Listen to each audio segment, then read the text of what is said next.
The CEO slapped the silent ER nurse in front of the whole hospital. By sunrise, 3 Marine generals were standing in his office. But this is not just a story about power revenge, or a man who picked the wrong woman. It is about what happens when the person everyone overlooks is carrying a war inside her. Picture Norfolk after midnight. Rain crawling down the ambulance bay doors. White lights humming over bloodsteel and wet footprints. A nurse with a rising bruise on her cheek still doing her job while everyone else forgets how to breathe.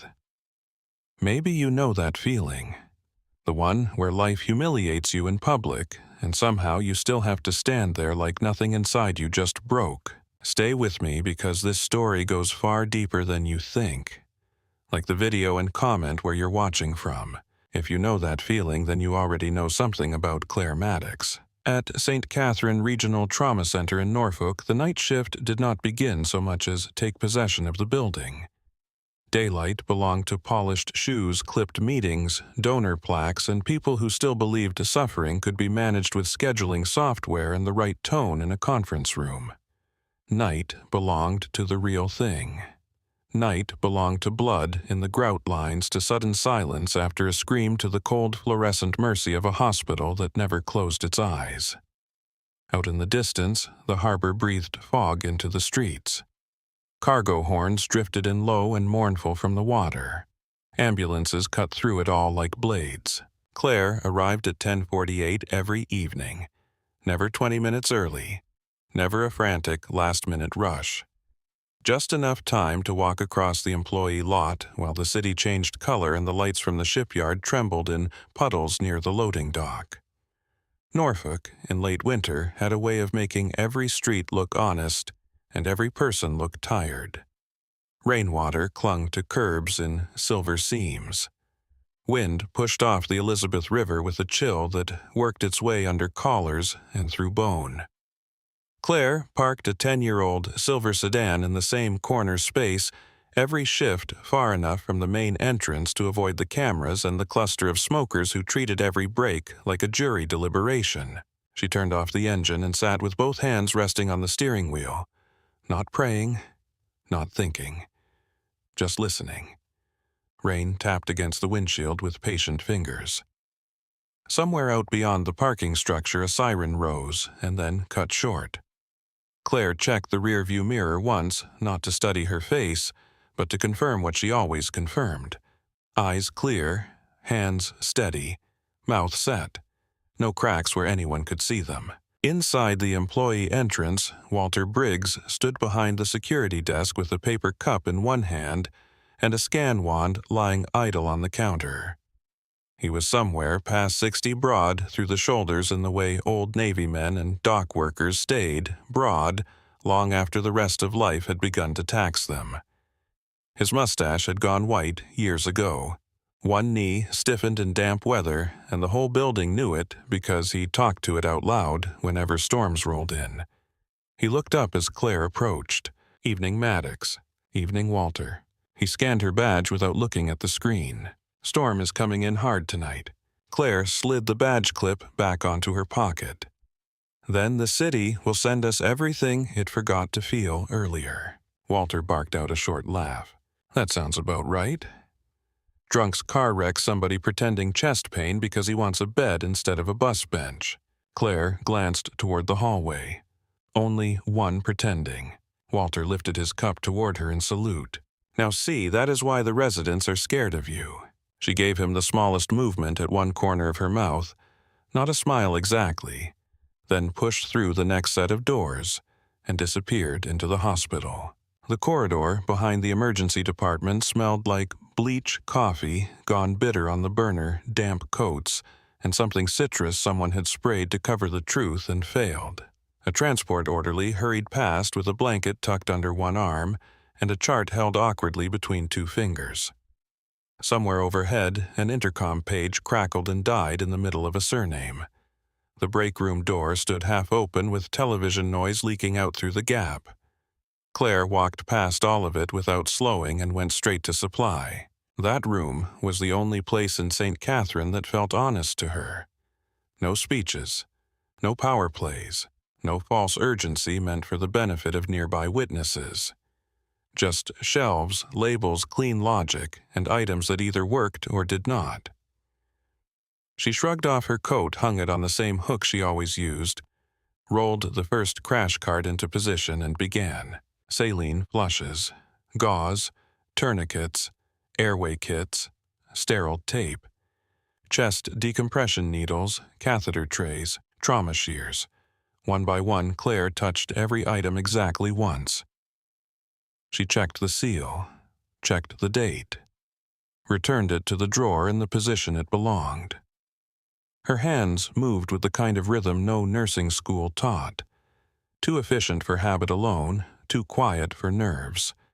No wasted motion, no hesitation. The kind of movement that came from learning long ago that small mistakes did not stay small when people were bleeding. You know there are texts for this. Ruth Callahan filled the doorway in dark teal scrubs, reading glasses hanging from the neckline of her top. Gray threaded through her dark hair, face lined by 3 decades of emergency medicine and the amount of nonsense that came with surviving it.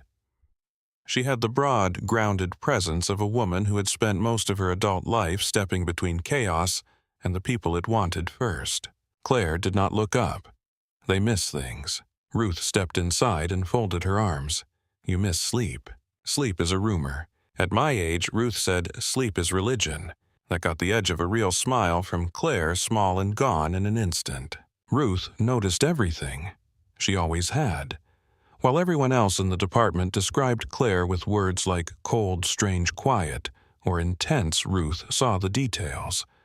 The way Claire rechecked pediatric dosage trays herself. The way she stood where frightened patients could see an exit. The way she never let anyone come up behind her without first hearing their shoes on tile. The way her calm was not softness, but control paid for somewhere else. You eat yet? Ruth asked. Claire opened another drawer. Coffee. That is not food. It has notes of food. Ruth let out a breath halfway between a sigh and a laugh, then studied her more carefully. Claire looked fine, if you did not know what to look for. But Ruth did. There was a stiffness in her mouth tonight, a stillness around the eyes that had nothing to do with fatigue. You all right? Claire slid a sealed airway tube into place and finally glanced up. Her eyes were gray and unreadable under the supply room lights. I am here. Most people would have pushed. Ruth knew better. You did not force your way into a person like Claire Maddox. You stood nearby long enough that she could decide not to lock the door tighter. The ambulance bay doors slammed open out front. Voices rose. Wheels hit the threshold hard enough to rattle the supply shelves. Ruth straightened. There goes our quiet. We never had one, Claire said. By the time they stepped onto the floor, the machine was already running. Monitors pulsed green and amber. A child in triage screamed as if the thermometer were a personal insult. A man with a blood-soaked collar leaned over the registration desk, insisting he had absolutely not been stabbed, only scratched by someone who had happened to be holding a knife. 2 first-year residents huddled around a computer, using words like maybe, and probably because they were still young enough to think uncertainty sounded gentler when dressed up correctly.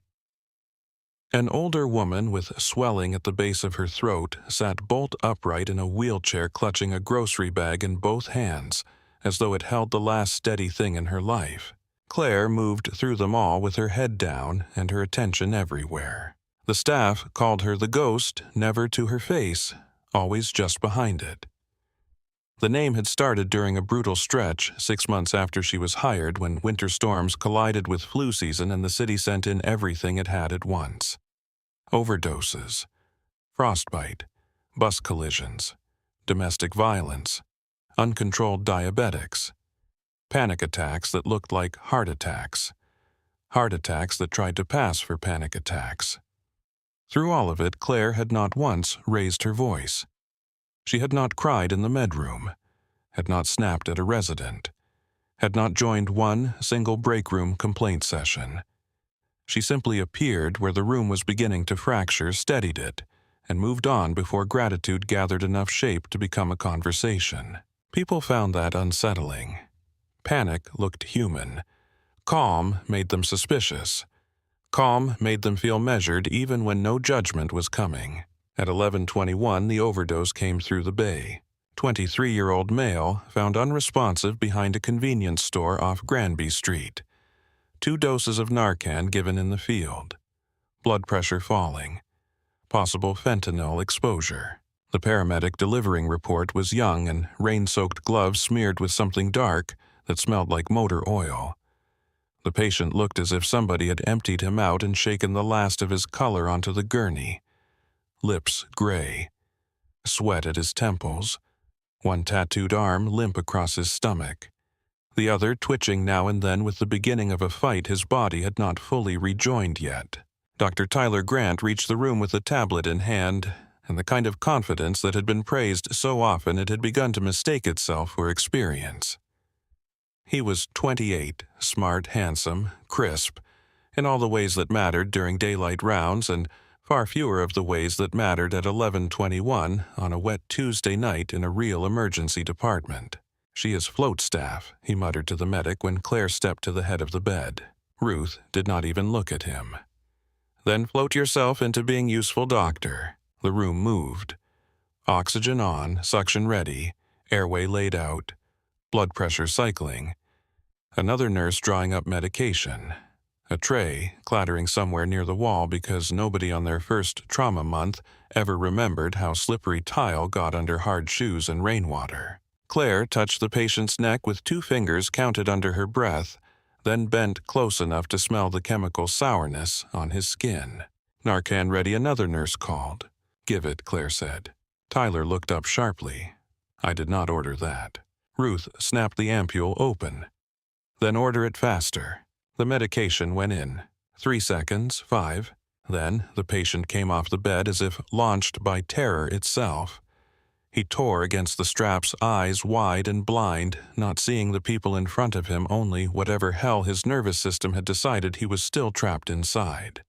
One arm slammed across the side rail, sending a plastic tray skidding. The monitor screamed as his heart rate leapt.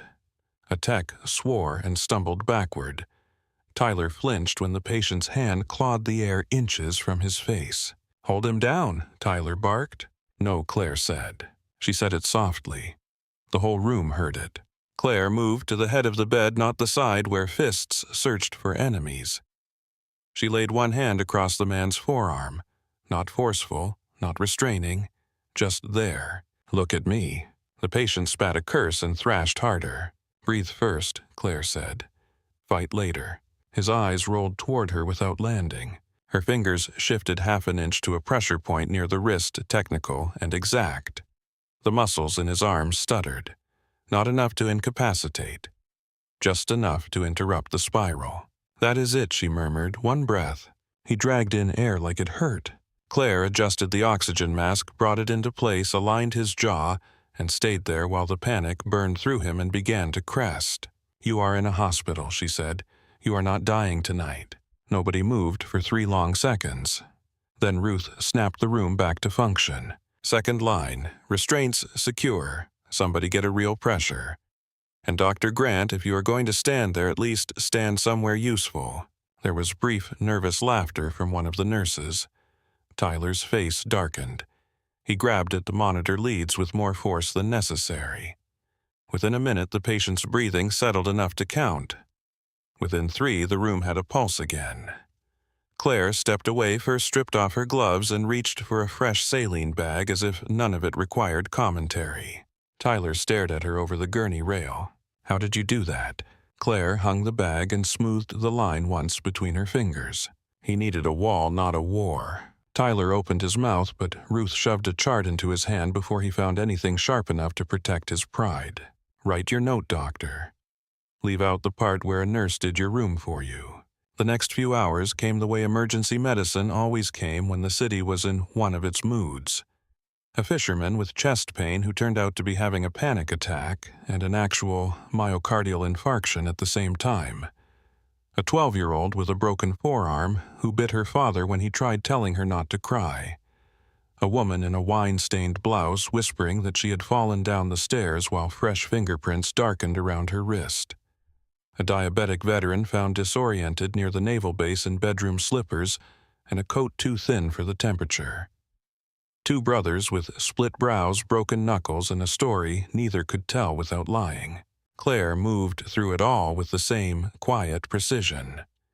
When a child hyperventilated, she crouched to eye level and counted breaths until his mother stopped shaking.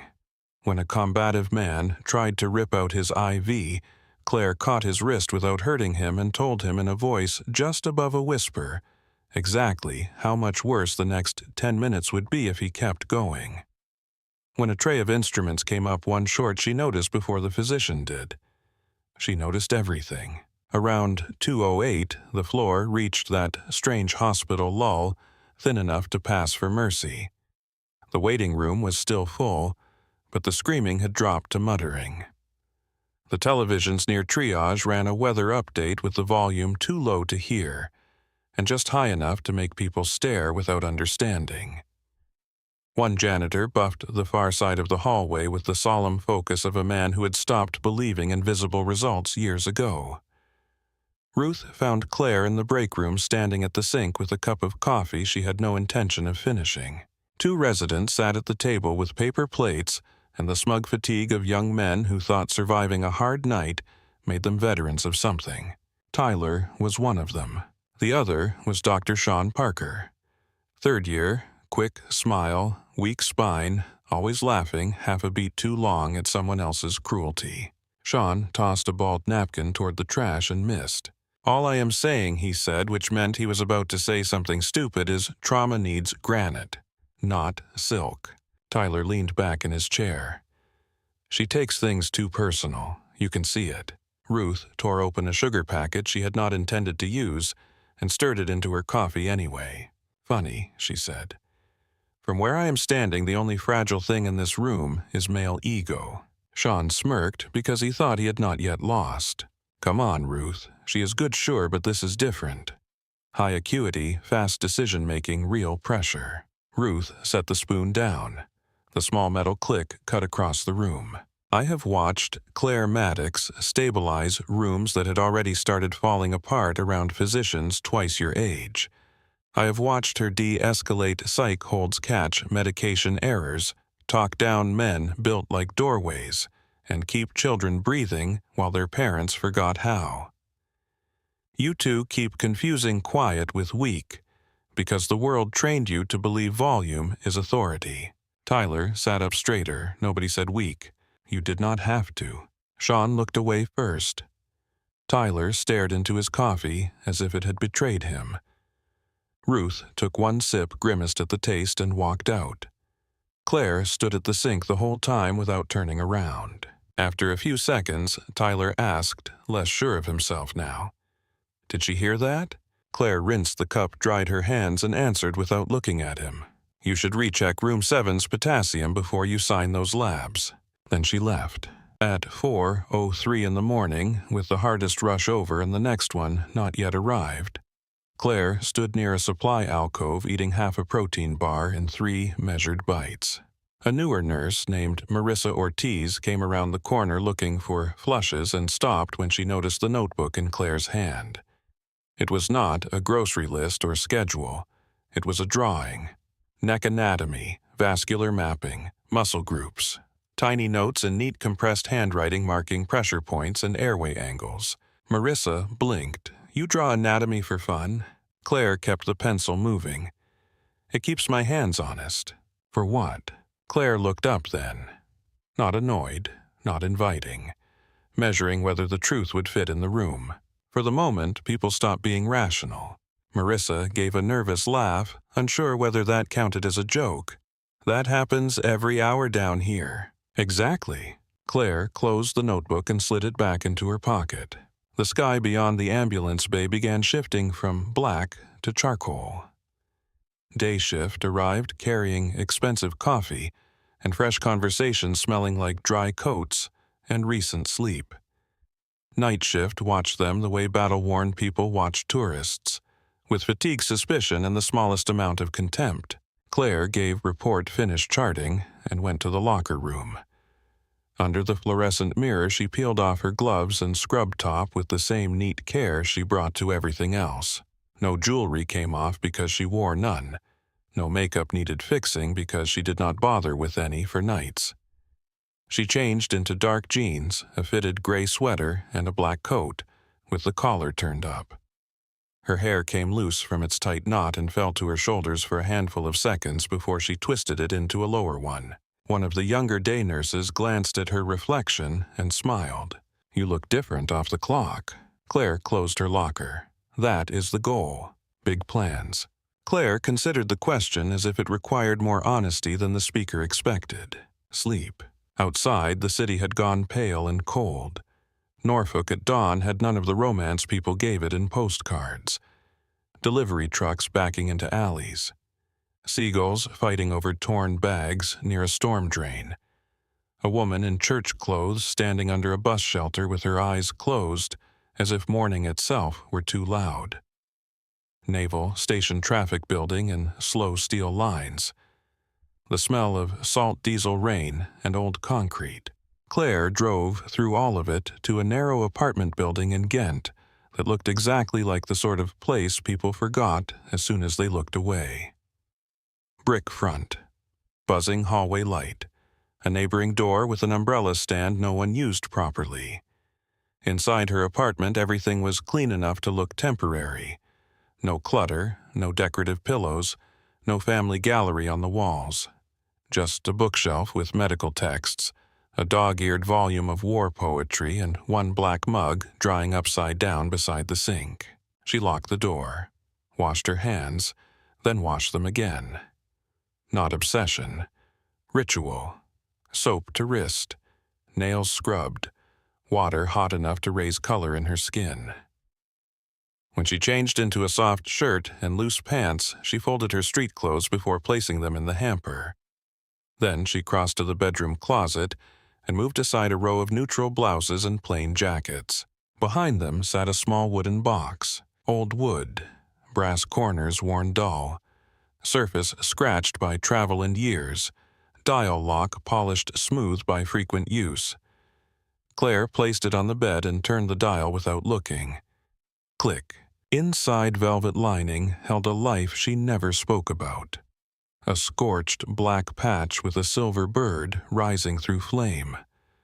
A folded photograph creased from being opened too many times. 12 figures in desert gear faces shadowed beneath helmets and sun shoulders touching in the way people stood only after surviving something together. A tarnished silver cross engraved on one side. Beneath it all, a narrow strip of faded cloth marked with coordinates and unit numbers that would have meant nothing to almost anyone else. Claire touched the patch with the back of 2 fingers first. Then the photograph. She did not unfold it right away. Her hand simply rested there still enough that the whole room seemed to quiet around it. Her phone buzzed in the kitchen. Once, then again, then a third time. Claire crossed the apartment and looked at the screen without picking it up. Unknown number. Message preview. Need confirmation you are safe. Her expression did not change. She turned the phone face down and went back to the bedroom. The box remained open for another minute. Then she touched the silver cross once and shut the lid. Back into the closet, behind the clothes, out of sight. That was how Claire slept, with her history put away where nobody could trip over it by accident. She got a little over 3 hours. At noon, she woke all at once, body snapping upright, as if the room had shouted her name. For 1 second, she did not know where she was. Beige ceiling, radiator tapping faintly, harbor wind brushing the window.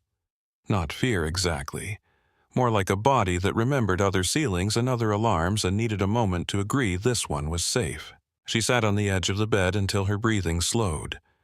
Then she showered, dressed in fresh scrubs, and ate half a piece of toast, standing at the sink. The rain had stopped by the time she headed back, but the sky still looked bruised. On the drive in, she noticed a black sedan idling half a block from the hospital and registered it without seeming to. At the employee entrance, Walter scanned her badge and watched her a little longer than usual. "You sleep at all?" "A little." That mean yes, or that mean leave it alone? Claire took the badge back, both. Walter scratched his jaw.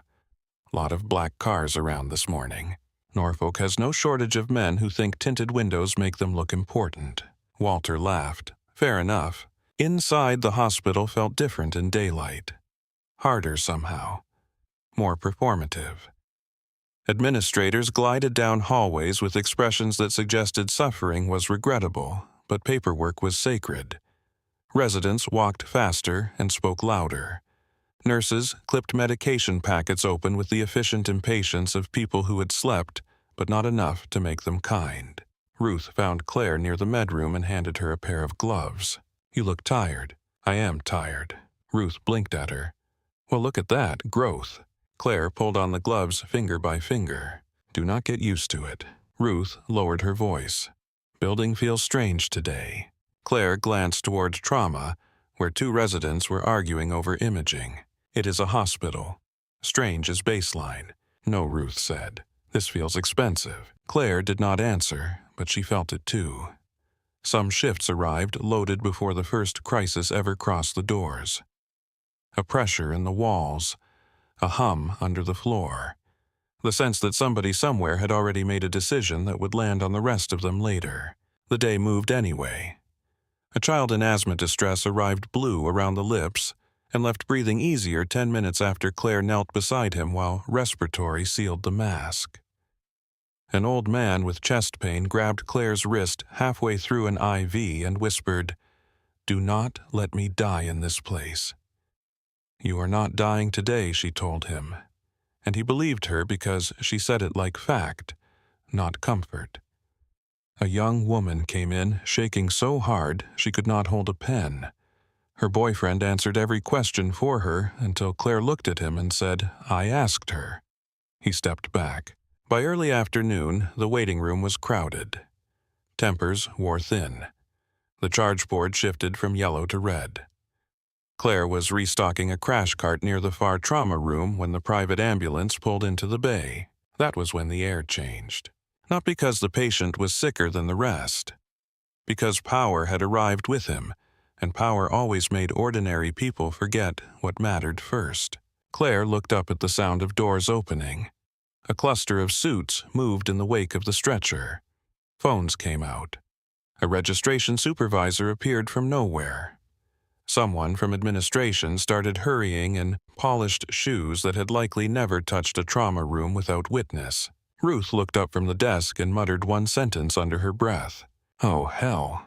Claire followed her line of sight and saw the older man on the gurney. Silver hair, pale skin. One hand spread over his chest. Expensive blanket pulled around him like a last piece of dignity. Who is it? Marissa whispered beside the supply cabinet. Ruth did not lower her voice. Senator Leonard Baines. The one from television. The one from every television. Claire looked once at the patient, once at the tablet clipped to the end of the stretcher, then back at the people forming around him. Residents trying not to look excited. Administrators trying not to look terrified. Dr. Victor Hayes, already walking faster than usual from the far corridor, white coat, moving behind him like a flag of importance. The crash cart drawer clicked softly under Claire's hand. Ruth turned all charge nurse again. Clear trauma 2. Call cardiology. Get the hallway empty. And somebody keep administration out of my line of sight. The senator groaned as the stretcher rolled past. His aides talked over each other. Chest pressure for 30 minutes. Dizziness. Left arm pain. Sweating. Chief of staff en route. Donor dinner at 7. Claire watched them disappear into trauma 2. For 1 second, just one, her eyes dropped to the chart tablet clipped to the foot of the bed.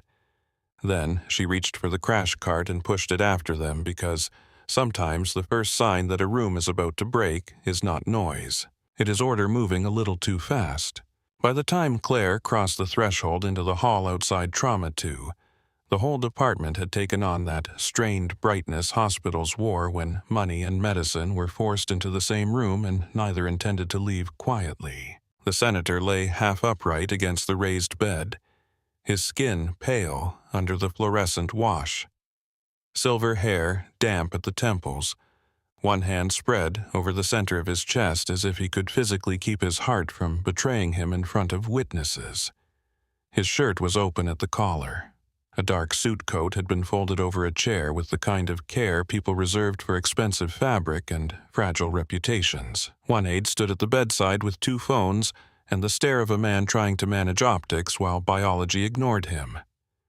Another remained at the foot of the bed repeating into a Bluetooth earpiece that Senator Leonard Baines was alert, stable, and receiving excellent care, though nobody in the room yet knew whether any of that was true. Dr. Victor Hayes entered last and made the room his before he spoke. He did not need volume. Men like Hayes had spent years shaping a tone that made younger physicians move faster out of habit and nurses calculate whether disagreeing was worth the trouble. He was tall, broad-shouldered, silver at the temples, careful with his posture even on bad days. The hospital liked to put him in brochures because he looked like authority if you blurred the edges enough. Chest pain protocol, he said. Labs, oxygen, EKG, aspirin. Keep the room clean, no extra bodies. His eyes swept over the staff, the residents, the aides. They slid over Claire and moved on, which suited her fine. She wheeled the crash cart into position along the wall and stayed close enough to see the room without entering its theater. Tyler Grant stood on the left side of the bed with a tablet in hand, and his jaw set a little tighter than usual. He was trying hard to project the kind of composure people expected in rooms with cameras, donors, and names that opened doors. Senator Baines gave a low breath through his teeth and pressed harder against his chest. "Pressure's drifting down," Tyler said. "I am pulling the chart now." Ruth moved in on the opposite side of the bed, clipped on leads, adjusted oxygen, called for another pressure cycle. Her face did not change because the patient had fundraised with governors and dined with men who had buildings named after them.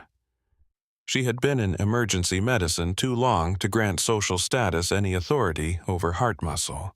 Claire checked the line setup, then the wristband, then the chart screen in Tyler's hands. At first glance, the names matched. That was how mistakes survived in hospitals. First glances, tired eyes, rooms too eager to move. She looked again. The wristband read Leonard P. Baines. The electronic profile open on Tyler's tablet read Leonard R. Baines. One middle initial, one birth year off. Different allergy profile, different medication history, different current prescriptions. Enough difference to turn the next decision from ordinary to dangerous. The nurse at the medication cart cracked open a blister pack. Tyler began reading off an order for a beta blocker. Senator Baines winced and shifted higher against the pillow. Claire took one step forward. Stop. No one looked at her the first time. That was common enough. Hospitals were full of men who only heard women after it cost them something not to. Claire moved closer, voice level. "Dr. Grant, stop. The chart is wrong." Tyler turned with irritation already lighting his face. "Not now. The patient profile is wrong," Claire said. "That is not this Leonard Baines." Hayes was still reading monitor changes and did not look up. "Sterling, not now." Claire's eyes never left the tablet. "The wristband says Leonard P. Baines. Your screen says Leonard R. Baines. Wrong birth year. Wrong medication list. Wrong allergy list. If you push that dose using the wrong profile, you could crash his pressure or trigger the wrong reaction." Silence moved through the room like a hand closing. The nurse, holding the medication, looked down at the syringe and did not move. Hayes took the tablet from Tyler. He checked the screen, checked the wristband, checked it again. For a second, his face lost all polish. Jesus Christ. The words were quiet, but they changed the temperature in the room. "Pull that medication," he snapped. "Get registration in here now. Confirm wristband verify profile and nobody touches another order until I say so." The aide with the 2 phones lowered both of them at once. The other one forgot his talking points entirely and stared at the bed with the stunned expression of a man discovering how close power could come to bleeding out for ordinary reasons. Ruth swore under her breath, Not loudly, just enough to release the pressure before it settled in her shoulders. Senator Baines lifted his head, confused by the sudden stillness. "Doctor." Hayes snapped back into motion. "You are stable, Senator. We are correcting a charting issue. Stay still for me." Real movement filled the room now. Not polished movement. Not the ornamental urgency that arrived whenever an important name crossed hospital property. This was the useful kind. Double checks. Wristband verification. Registration hauled in half running. Medication pulled back. The correct chart loaded. Cardiology updated. Staff speaking with their eyes instead of their mouths. Claire stepped back to the crash cart because her part in it had already happened. Ruth glanced across the room at her once. It was not gratitude. Ruth did not waste gestures on things people should have done in the first place. It was recognition, and that carried more weight. Within half an hour, Senator Baines had color returning to his face, the correct medication on board, and the sound of worry around him had shifted from sharp panic to carefully managed relief. He was still frightened, but he no longer looked as if his body might fail in the middle of a sentence. His aides had resumed phone calls in calmer voices. The hallway outside filled with administrators trying to appear helpful without taking responsibility for anything. Claire was restocking the top tray of the crash cart when Hayes found her near the station. His pride looked bruised. "Good catch," he said. Claire did not look up from the tray. It should have been caught sooner. The line landed exactly where it needed to. Hayes shifted his jaw. "Yes," he said, "it should have." Then he walked away. In honest places that might have been enough. The patient had not been harmed. The error had been corrected before medication reached the vein. A sharp room would have learned from it. A decent room would have thanked the person who stopped the mistake. St. Catherine was not only a hospital. It was also an institution. Institutions had their own metabolism. They digested facts according to rank fear and who could survive being blamed. Tyler found Sean Parker near the medication room less than 10 minutes later. Claire did not hear the beginning of it. She only caught the last lines as she rounded the corner with fresh tubing in one hand and a sealed pressure bag under her arm. "I'm telling you, Tyler said the system pulled up the wrong profile before I touched it." Sean lowered his voice instinctively, which only made him sound guiltier. "Then say that." "I did." Hayes looked at me like I nearly killed a senator. Sean gave him a look that held no comfort. "Well, you nearly did." Tyler's face hardened, "Not by myself." Sean crossed his arms. "Who else was in the room?" Tyler hesitated.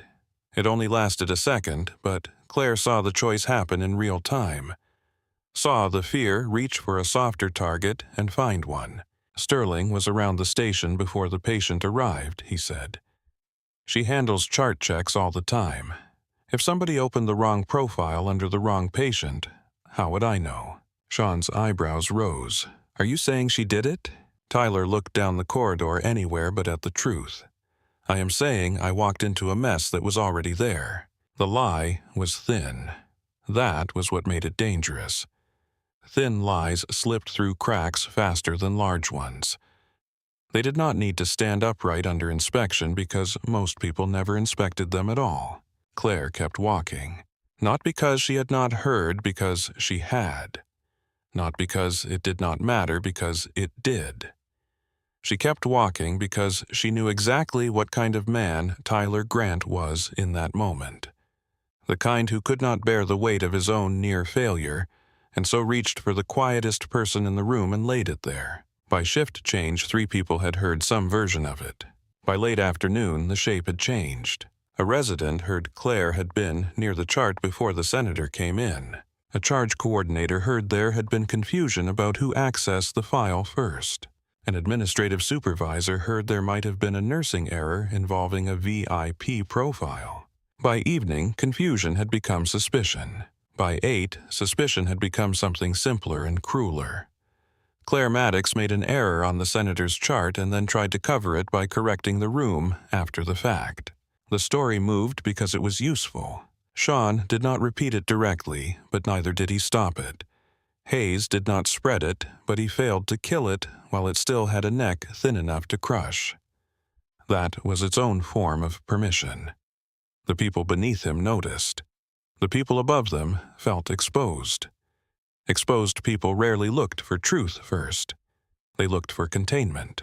Claire spent the rest of the shift doing her job. A man in room 9 tried to sign himself out against medical advice while still dizzy enough to walk into a wall. A frightened mother mistook delayed lab work for neglect and burst into tears at the triage window. Someone from housekeeping came down furious because blood had been tracked across an elevator threshold again. Claire moved through all of it with the same quiet steadiness she had worn before the senator and the chart and Tyler's fear. If the rumor reached her, she gave no visible sign. That made some people uneasy. There was a kind of calm that invited trust, and another kind that reminded people of depth they could not measure. Claire's calm lived in the second category. Ruth cornered her near the clean utility room just after 7. "Tell me you heard what they are saying." Claire was rolling a stack of sterile dressings into place. "I heard enough. And you are just going to stand there while some overgrown child lets the room blame you for his mistake." Claire slid the last package onto the shelf. People usually believe the version that protects the building. Ruth stared at her. "I do not." Claire met her eyes then. "That is why I am still standing here." Ruth's expression tightened, anger and helplessness wrestling under the surface. Claire was one of the few people in that hospital who could pull real tenderness out of her without asking for it, and Ruth hated any circumstance that turned tenderness into pain. "I can make noise," Ruth said. "I can walk into Hayes's office right now and make enough noise to crack his windows." Claire's mouth moved slightly, not quite a smile. "You would too. Try me." Claire looked down the hall where residents crossed with charts and badges and borrowed certainty. By the time noise reaches his office, it turns into strategy. Then legal gets involved. Then administration. Then the question is no longer who made the error. The question becomes who the hospital can survive losing. Ruth's jaw set hard. "And that would be you." Claire did not answer. She did not need to. At 8:14, an email went from a nursing supervisor to the chief operations office. It contained careful language, nervous phrasing, and the kind of bureaucratic caution people used when they were already imagining subpoenas.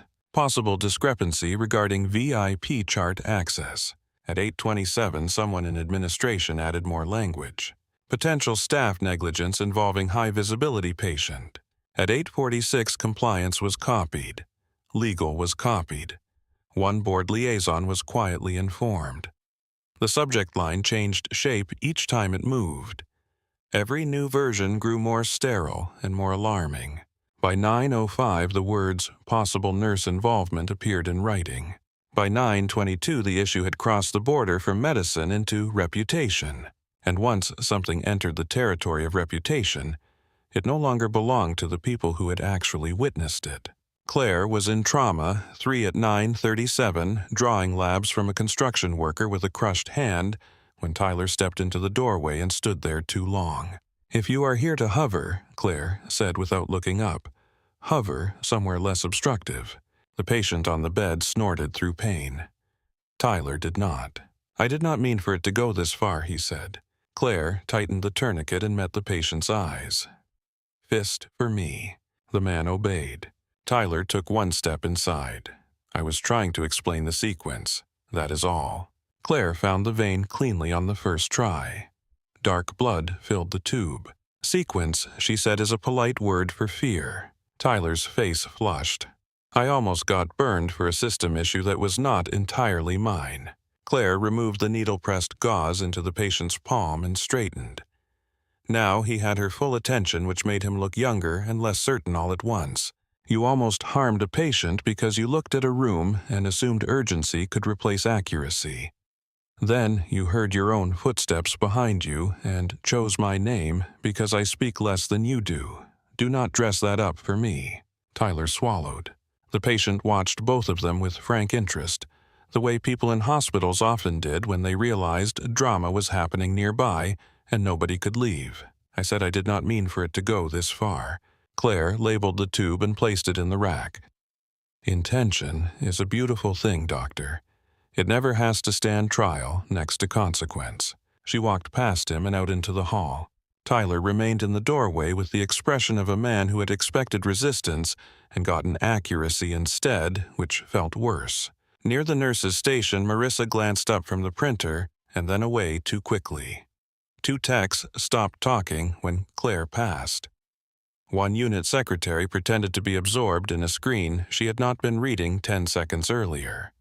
The rumor had made it into the walls now. That was always the ugliest stage. Nobody wanted to own it. Everybody adjusted to it. At 10:03, Ruth found Claire again, this time by the window near the ambulance bay, where rain had started tapping the glass in light patient strokes. "You should go home," Ruth said. Claire looked out at the parking lot. Why? Because this place is about to get stupid. Claire rested one hand against the sill. It was already stupid. Ruth came to stand beside her shoulder, almost touching shoulder. Daylight had long since drained from the sky outside. Reflections from the bay lights turned wet pavement into ribbons of mercury. "Do you ever get tired of doing this?" Ruth asked quietly. Being better at the work than half the room and more alone in it than all of them. Claire kept her eyes on the rain.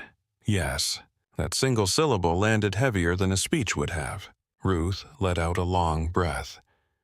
She wanted to ask the larger questions. Who had taught Claire to stand that still, where she had learned command without volume? What lived in the locked spaces behind her eyes? But some people could only be loved honestly if they were not cornered while bleeding invisibly. "Then come sit in my office for 10 minutes and hate the world in a chair," Ruth said. Claire looked at her. "That sounds dangerously therapeutic." "It is not. I have stale crackers." That drew a real laugh, brief and low. They had barely taken 3 steps toward the hall when an administrator in a tailored navy jacket rounded the corner holding a tablet against her chest, as if it were legal scripture. "Claire Maddox." Claire stopped. The woman's smile was professional and frightened at the same time. "Ms. Maddox, I need to confirm whether you accessed or altered the electronic chart associated with Senator Leonard Baines before physician review." Ruth's whole posture changed. "Here we go." Claire did not blink. "I verified the wristband and identified a mismatch already present in the active chart." The administrator nodded in small, careful motions. "So you did access the profile." "I looked at the profile that was already open in the room." "And did you alter anything within the electronic record?" "No." The woman typed eyes, flicking up only once. "Thank you. Compliance may request a formal statement." Ruth stepped in before Claire could answer. Compliance can request whatever it likes after it requests a spine from somebody higher up. The administrator retreated in a wash of embarrassment and shoes that clicked too hard on the floor. Ruth turned back to Claire. "See? Stupid." Claire looked down the corridor where the woman had disappeared. Not stupid, efficient. For whom? Claire did not say it aloud. They both knew. At 10:31 on the upper administrative floor, a board liaison forwarded the compiled incident notes to the executive office with an added sentence in neat corporate language. Potential reputational exposure tied to senator event. Leadership awareness recommended immediately. The email hit the inbox of Damian Cross at 10:32. He was in a glass-walled office high above the floors, where blood dried fast and grief had no discretion. The city shimmered below in wet light. Framed donor photographs lined one wall. His desk held 3 phones, a leather folio, a silver pen, and the sort of controlled minimalism men cultivated when they wanted wealth to look like discipline. Damian Cross was 43 sharp, featured severe, in a way some people mistook for elegance, with the particular stillness of a man who had inherited power and trained himself to appear as though he had built it. He opened the email while standing. His eyes moved quickly over the language. VIP chart discrepancy. Potential staff negligence. Nurse involvement. Senator exposure. He read the attached summary twice. Then he hit the internal line. "Get me everything on the nurse," he said. and find out why I am reading about a near miss involving a United States senator from an email chain instead of from my own people. He listened for 3 seconds. His face did not change. No, he said, I am not waiting until morning. Damien ended the call and looked through the glass down toward the floors beneath him, though from this height he could not see the emergency department itself. Only the illusion of an orderly institution functioning under his name. He hated disorder most when it happened publicly. He hated embarrassment in any form. And somewhere in the machinery below, a quiet night nurse with no apparent instinct for self-protection had become attached to a word he feared more than error: liability. He picked up his coat from the back of the chair, slipped one arm into it, then the other, and headed for the private elevator with the email still open on his phone. By the time he stepped onto the emergency floor, the rain had thickened outside silver on the ambulance bay glass hard enough to turn the sodium lights in the lot into smears. Damien Cross did not come down here often. Men like him preferred the upper levels where everything smelled expensive and no one ever bled in the corridor. When he did appear in the ER, it meant one of 2 things. Someone important was frightened, or someone with money was angry. Tonight, both conditions had been met. He moved through the automatic doors with the stillness of a man used to being recognized before he spoke. Dark coat, open collar, a face that looked as if it had been carved to express disapproval and then polished with good schooling and better tailoring. Administrators straightened when they saw him. A resident near the charting station stepped aside without understanding why he was doing it. One registration clerk froze with a stack of forms in hand. Damien stopped at the nurse's station. Who touched the senator's chart? He did not phrase it as a question, because men like Damien only asked questions when they already knew the answers they wanted. The sentence cut through printer noise, monitor chirps, and the layered murmur of a night department carrying too many separate emergencies at once. Claire was sorting IV start kits into a clear bin, one sealed packet after another. Her movements did not change.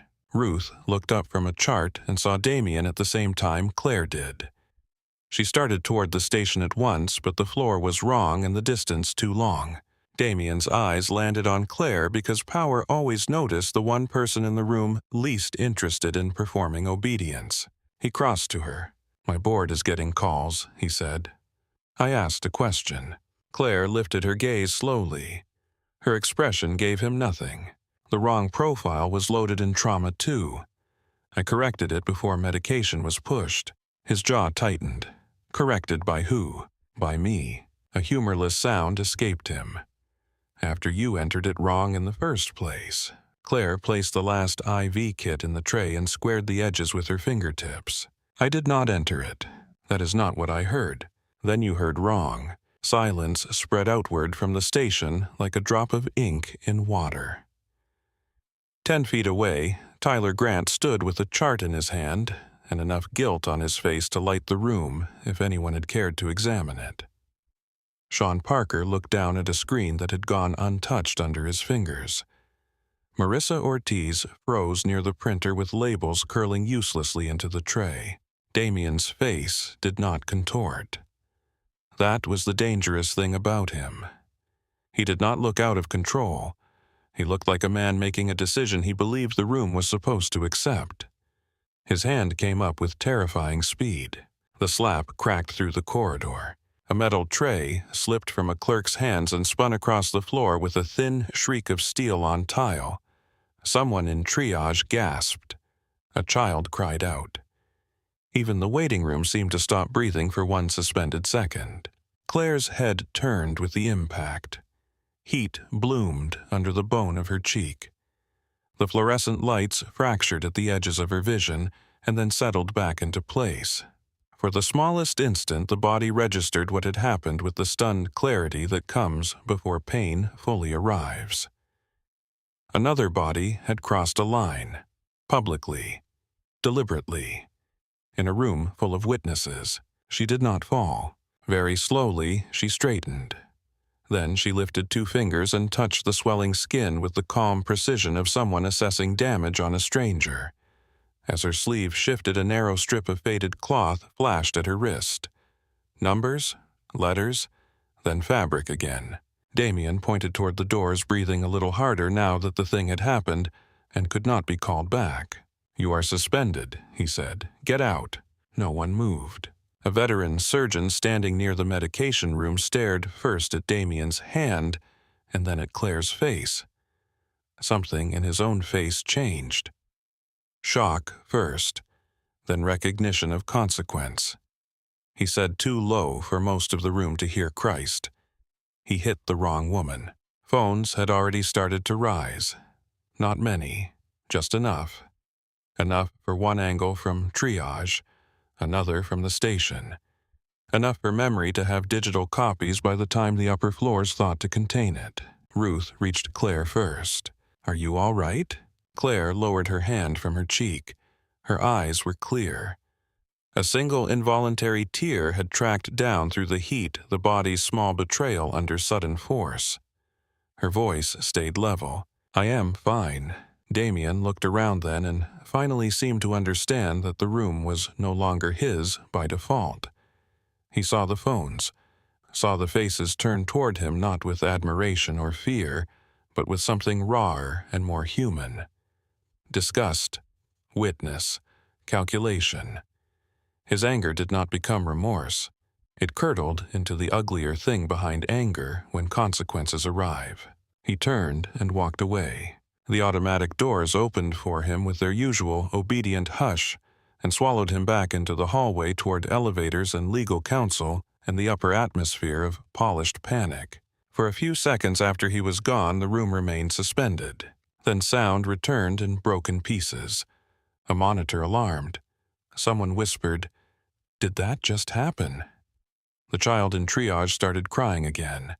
Printer paper resumed feeding.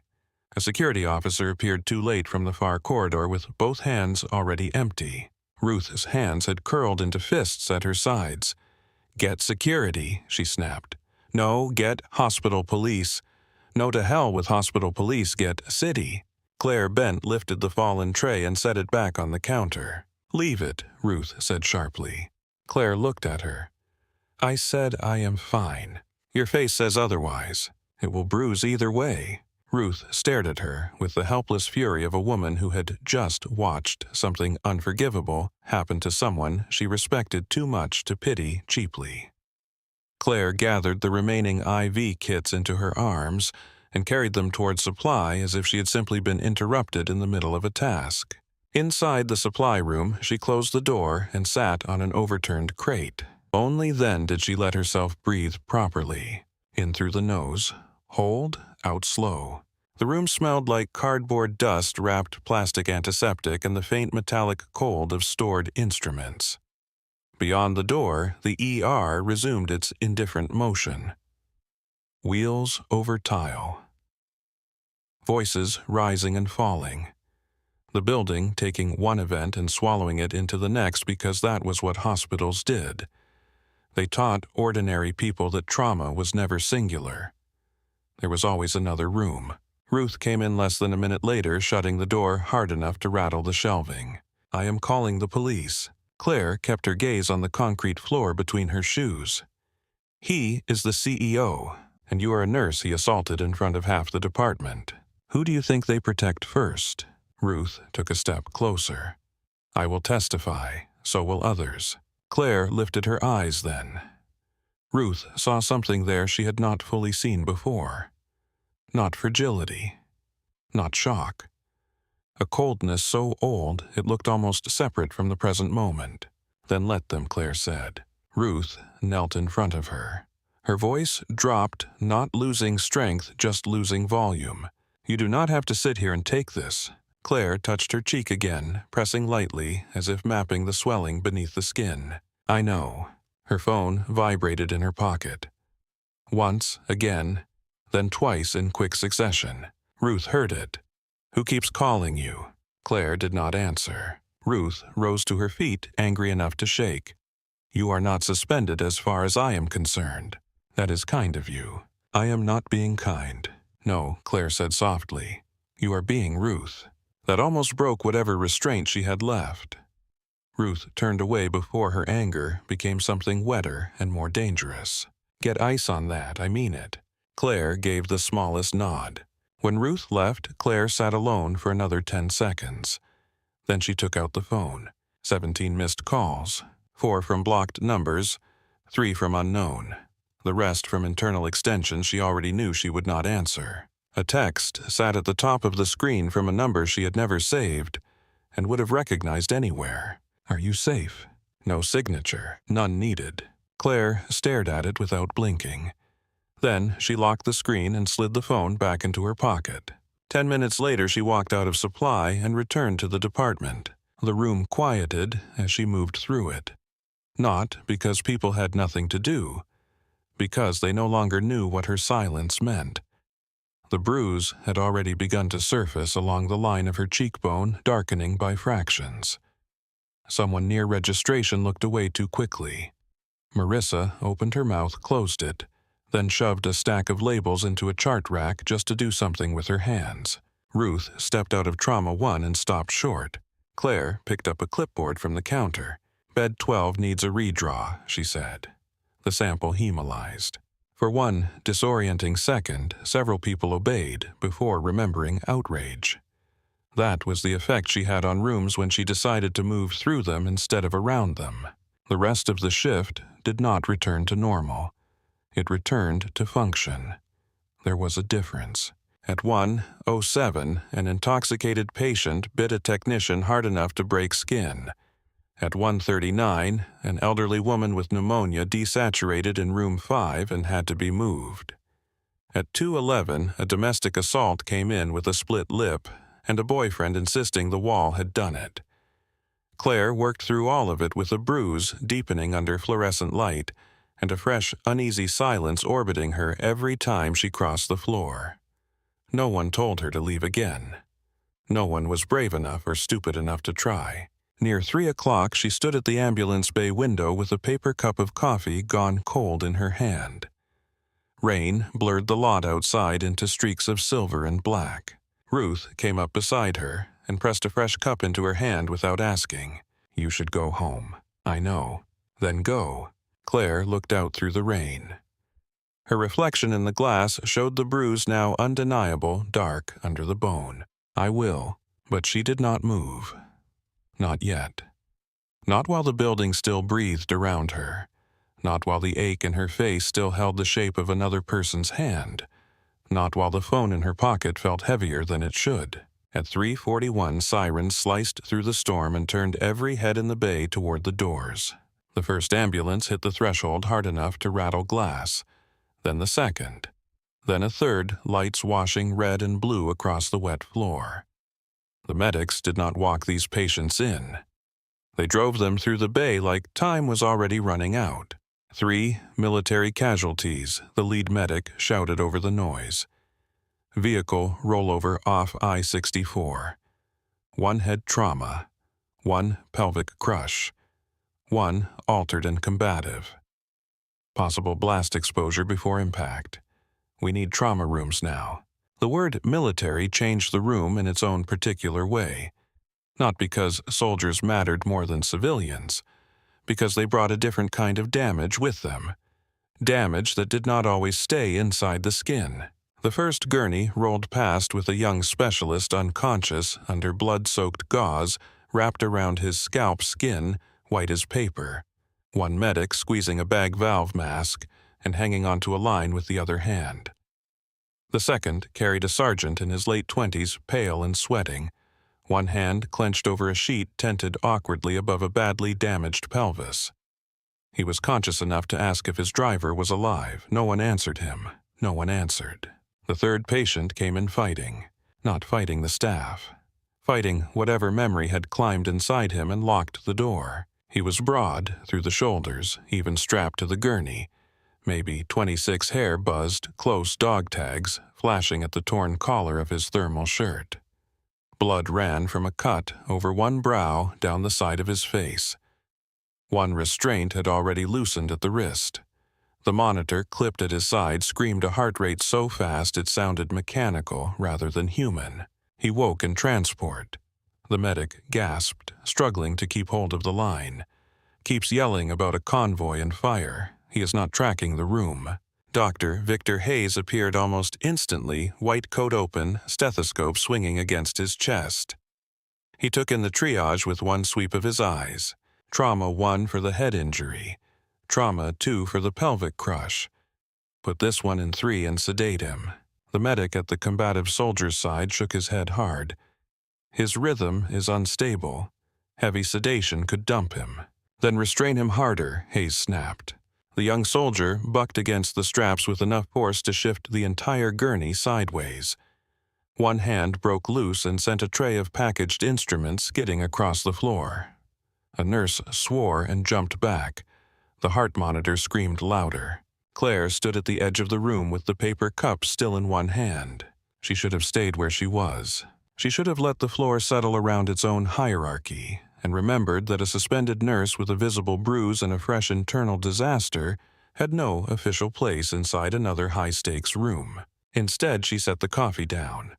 A resident moved to block her path to Trauma 3. "Sterling, you are not cleared to be in this case."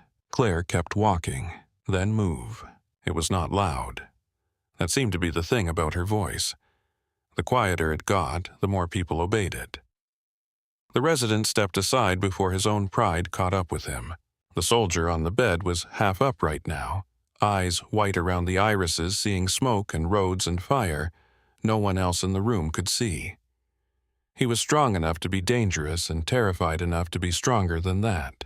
A medic leaned close to his ear. "Corporal Mercer, listen to me, listen." The young man did not hear him. "Get them out," he choked. "Get them out of the truck, not the road, not that road."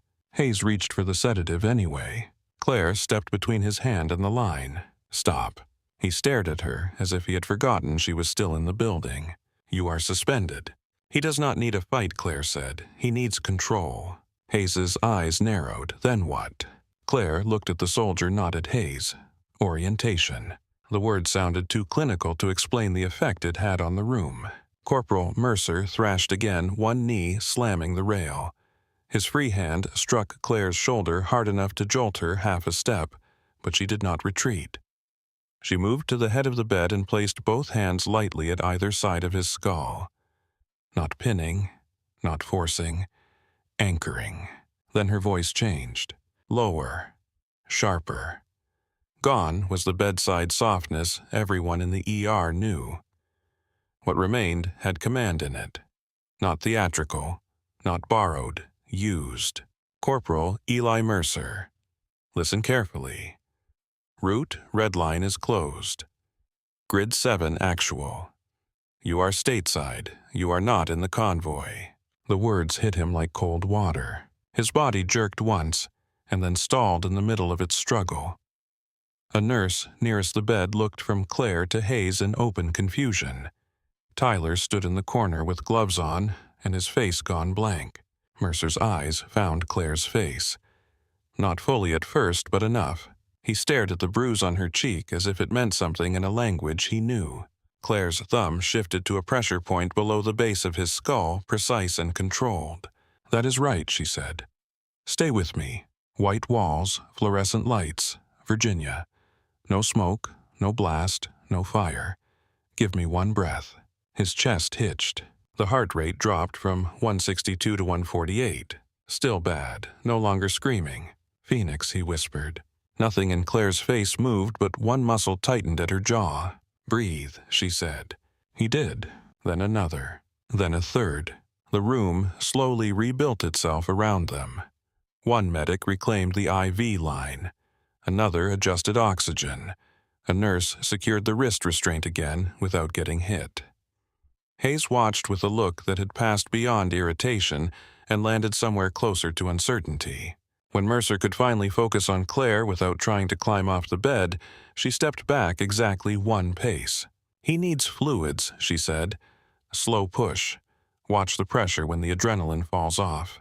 Hayes did not move for half a second. Then he nodded once to the nurse at the line. "Where did you learn that?" he asked carefully. Claire stripped off one glove she had put on without anyone noticing. "I read." It was such a ridiculous answer that nobody in the room challenged it. Mercer lifted his head a fraction from the pillow, eyes still locked to her. "You knew the code." "You are concussed," Claire said. She turned and walked out before the room could remember enough about itself to ask better questions. Ruth followed her to supply. The door shut behind them. For a moment, neither woman spoke. Claire crossed to the shelf with IV start kits and began straightening packages that needed no straightening. Ruth leaned against the door, arms folded, face tight with realization. "Try again." Claire did not look up. "At what?" "At pretending you are just a very unusual nurse." The hum of the overhead light filled the small room. "He was panicking," Claire said at last. "I narrowed the field. You called him by rank. You gave him root language like it had lived in your mouth for years. Then he called you Phoenix and looked like he had seen the second coming." Claire closed the cabinet. When she turned, her face had gone very still. "Let it go." "No." Claire held her eyes for a beat too long. Then she looked away. "Please." That changed the room. Ruth had heard Claire say no more times than she could count. She had heard deflection, silence, and careful half-truths. Please was different. Please sounded expensive. Like a woman not protecting a secret so much as trying not to split open on the floor in front of someone kind enough to notice. Ruth's voice softened without losing its edge. "You do not have to tell me everything." "Then I will not," Claire said. Ruth let out a breath and pushed off the door. "Fine, but I am not blind."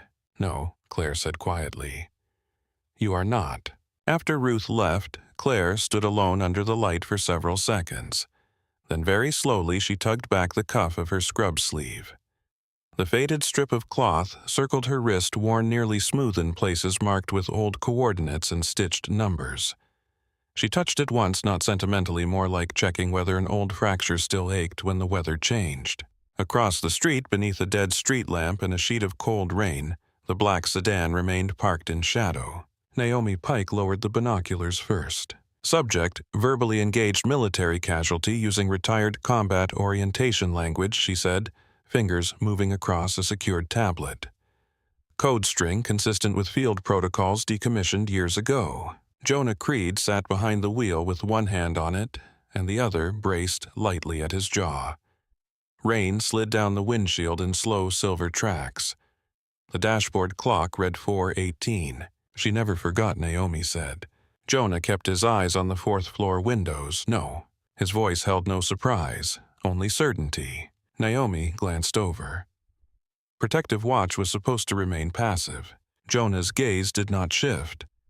A CEO put his hand on her in a hospital full of cameras. Passive ended there. Naomi read the incoming reply on her screen and exhaled once through her nose. Orders updated. Maintain visual. Prepare contact if risk escalates. Jonah looked back toward the trauma wing, toward the white light, and the woman moving behind it with a bruise dark on her face, and a history she still refused to say out loud. Risk already escalated, he said. At 4:50, Claire's phone vibrated again in her pocket.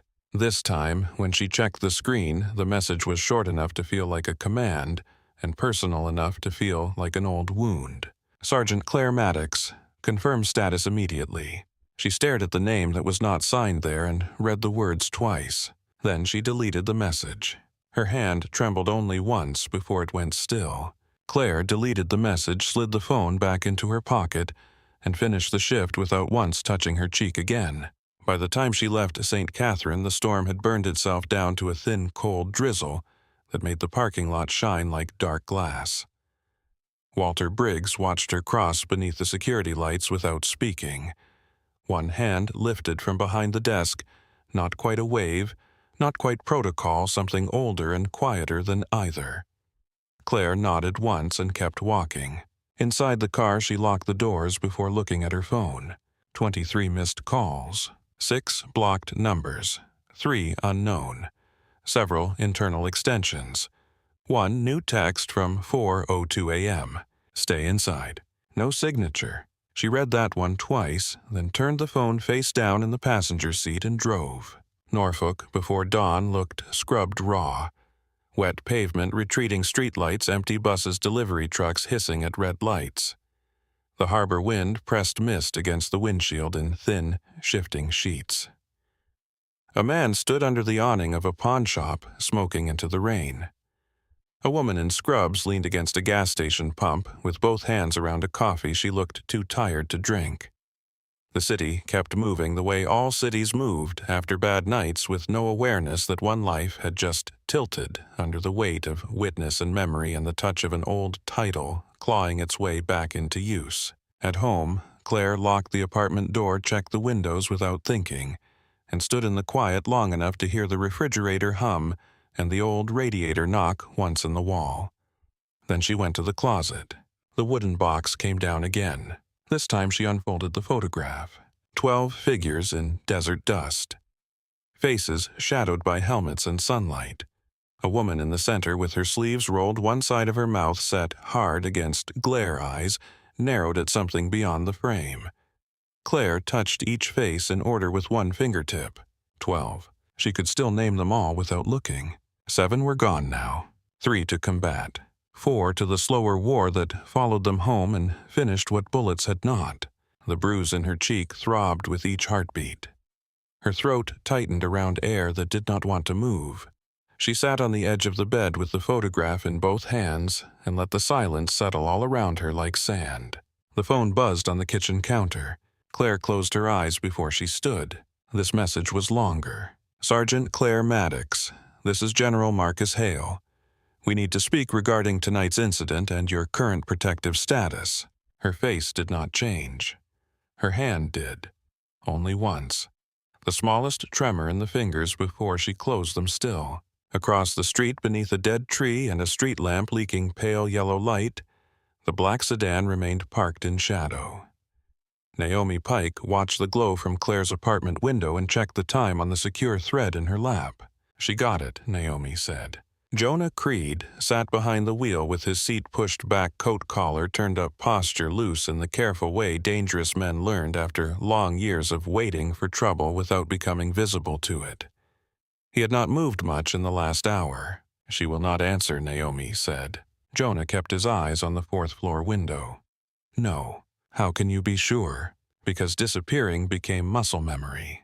Naomi glanced at him, caught the tone, and let the question die where it landed. Inside the apartment, Claire read the message one last time.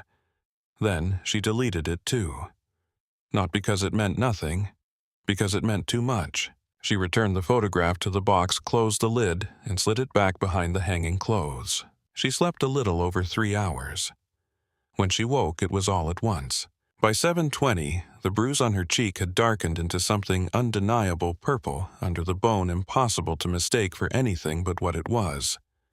Claire showered, twisted her hair back, pulled on fresh navy scrubs, and stood in the center of her apartment for one quiet second, as if waiting for the room to offer her a reason to do something else.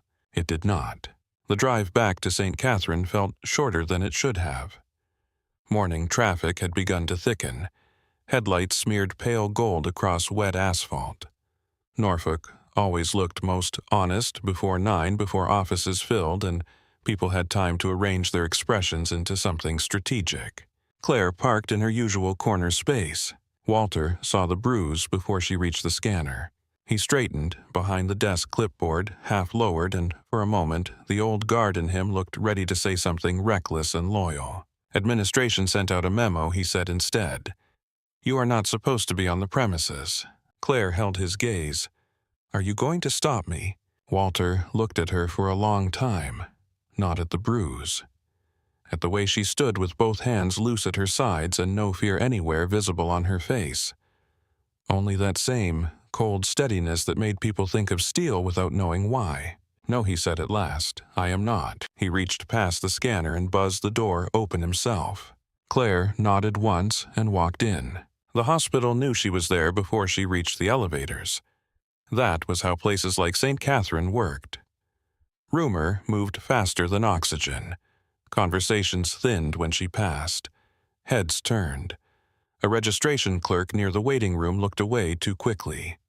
One of the transport orderlies gave her a small, almost reverent nod, as if he had seen enough of the video to be ashamed on behalf of the whole building. Ruth Callahan found her near the nurse's station. She moved fast for a woman who had already been on shift an hour, reading glasses hanging from her collar, face tight with worry and temper both. "You should not be here." "Good morning to you too," Claire said. Ruth stopped in front of her and looked directly at the bruise. Daylight made it worse. Night had allowed mystery. Morning did not. "He is trying to get ahead of it," Ruth said. "Legal has been in since 6. Compliance is pacing like they just discovered sin. 3 people from administration asked me for statements, and one of them actually called it an unfortunate interaction." Claire reached for a box of gloves and pulled out one pair. "That sounds like them. Ava." Ruth lowered her voice. "Damien Cross is in the building." Claire paused only a second, then pulled the gloves on, finger by finger. "Of course he is. He is scared. Also sounds like him." Ruth searched her face. "You are taking this too calmly." "No," Claire said. "I am taking it quietly." That answer landed somewhere deep in Ruth's chest. She let out a breath she had likely been carrying since the slap. "Eli Mercer is on 4, she said. "Post-trauma observation. 2 military police outside the room. Orders from Fort Eustis. Nobody gets in." Claire turned toward the elevators. Ruth caught her sleeve. "Where exactly do you think you're going?" "To check a patient. You are suspended." "That is between me and administration. That is between me and my blood pressure." Claire looked down at Ruth's hand and then back up. "Is he stable?" Ruth hesitated.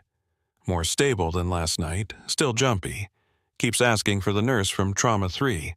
Claire said nothing. Ruth rubbed a hand over her forehead. "I should say no, but you will not." "I might." They both knew she would not. "Room 412, Ruth said finally. "If anybody asks, I did not see you." "You usually do not," Claire murmured. The 4th floor felt different from the ER. Quieter, but not softer. Post-trauma observation was where violence went after it had been forced to slow down where the first emergency was over, and pain settled in for the longer argument. Lights were dimmer. Footsteps were more careful. The air smelled less of adrenaline and more of antiseptic warmed blankets and the slow chemistry of healing. 2 military police stood outside room 412, in dark pressed uniforms sharp enough to cut. 1 woman, 1 man, both young enough that their postures still believed perfect discipline could hold chaos at bay. The female MP stepped forward first. "Ma'am, this room is restricted." Claire stopped 5 feet away. "I am Claire Maddox. I treated Corporal Mercer in the ER last night." The MP's eyes flicked to the bruise, then away again with trained discipline. "We were briefed," the male MP said. "He is not cleared for visitors." "I am not visiting. I am checking his status." The female MP's expression stayed professional. "You are also suspended." Claire almost admired the precision of that. Before she could answer, a voice came from inside the room, hoarse but unmistakably awake. "Is that her?" The MPs exchanged a look. Then, louder. "I said let her in." "Corporal Mercer, sir." The male MP began. "That is not your call. If you want me calm," Eli shot back, "it is." Silence held for half a beat. The female MP keyed her radio, listened to a crackled reply, then stepped aside. 5 minutes. Claire entered. Eli Mercer lay propped up in the bed, left arm in a sling, bruising spread across his temple and jaw, 1 eyebrow stitched. In daylight he looked younger than he had in trauma, too young for the eyes. He watched her cross the room, and his gaze went not first to the bruise but to her, as if he were confirming a suspicion he had spent all night trying not to trust. "It is you," he said. "You should be resting." He gave a dry laugh that tightened into pain halfway through. "Nobody in this room seems interested in what I should be doing." Claire stepped closer to the monitor, checked the numbers out of habit. Heart rate elevated but controlled. Pressure better. Oxygen decent. "How are you feeling?" "Like a truck rolled me downhill and then changed its mind." He studied her face. "You really are a nurse." "That has been my job for a while." He watched her adjust the corner of the blanket where it had twisted around the line tubing. "Phoenix," he said. Claire's expression did not move. You were disoriented. No. Eli's voice dropped. I was drowning. There is a difference. The room went quiet around that. I know what I heard, he said. Grid reference, root language, stateside orientation. Nobody says that by accident. Claire straightened. You hit your head, and you hid your face. Something in his eyes sharpened not suspicion exactly, certainty. We heard stories over there, he said. About a medic attached to Black Root operations. Woman they brought in when everything had already gone bad. Guys said if she showed up, you were either about to die or about to live through something you had no business surviving. Claire looked toward the window instead of at him. Morning light lay flat and pale against the glass. Stories get bigger in barracks. Not this one. He swallowed and winced. They changed our route yesterday. That brought her eyes back to him. Last minute, he said. No explanation. We were supposed to take one road out of the training corridor, then command rerouted us 15 minutes before movement. 2 miles later, we lost control. Maybe it was an accident, Claire said. Maybe. He held her gaze. But one of the guys on comms heard static before the update, and he swore the voice sounded wrong, like somebody reading from information they already had. Claire did not move. You know that look, Eli said quietly. That math. Before she could answer, the door opened. Dr. Victor Hayes entered with 2 men in dark suits who wore government the way some men wore expensive cologne. One older with a military haircut going silver at the temples. One younger, broad-shouldered eyes too alert to be ordinary investigators. Hayes's gaze landed on Claire and hardened immediately. Miss Maddox. Eli turned his head toward him with obvious irritation. She stays. The older man stepped forward and flipped open a credential wallet. Special Agent Owen Barrett, Army. Criminal Investigation Division. Corporal Mercer, we need a statement concerning the convoy incident. Eli did not take his eyes off Claire. Then ask your questions while she is here. Barrett followed that line of sight and took Claire in properly for the first time. The bruise, the stillness, the way the room seemed to shift subtly around her without her asking it to. And you are, a nurse, Hayes said too quickly. The younger agent gave the faintest twitch at one corner of his mouth as though he had heard better lies from teenagers. Barrett pulled out his phone, typed something into it, waited, read, then looked up again. Claire Maddox, he said. Hired 3 years ago. No meaningful employment trail before that under this name. No standard credit footprint before Virginia. Nothing that behaves like an ordinary civilian life. Hayes shifted his weight. Claire's voice stayed cool. Then your systems are disappointing. No, Barrett said. My systems are usually excellent. The overhead PA crackled before he could say more. At first, it was only static. Then a woman's voice, tight and over-controlled. Security to executive floor. Repeat, security to executive floor. All available supervisors to executive floor. The younger agent touched the radio at his shoulder. Overlapping voices answered, too distorted to make out clearly. Then one line cut through. 3 senior Marine officers in dress uniform are requesting Claire Maddox by name. Every person in the room went still. Eli closed his eyes once and exhaled through his nose like a man watching prophecy arrive exactly on time. Hayes looked at Claire as if the floor beneath his very organized life had opened without warning. Barrett lowered the phone. Who are you? Claire did not answer. She turned open the door and walked into the hallway with Hayes the agents and the MPs falling in behind her. The elevator was too slow. She took the stairs. By the time she reached the lobby, half the hospital seemed to have done the same. St. Catherine's main lobby had been built to soothe donors and intimidate the uninsured. Polished stone, warm lighting, abstract paintings no one ever really saw. A curved information desk centered beneath tall windows where the gray morning pressed against the glass. The space was meant to feel controlled, permanent, untouchable. 3 figures stood in the middle of it and changed the temperature by existing. Dress blues, rows of ribbons. Stars on their shoulders bright under the lights. General Marcus Hale, stood in the center, broad-chested, silver-haired, weathered by years and command. To his right stood Lieutenant General Evelyn Ross, elegant and severe gray hair, pinned back face lined not by age alone but by discipline, and all the places discipline had taken her.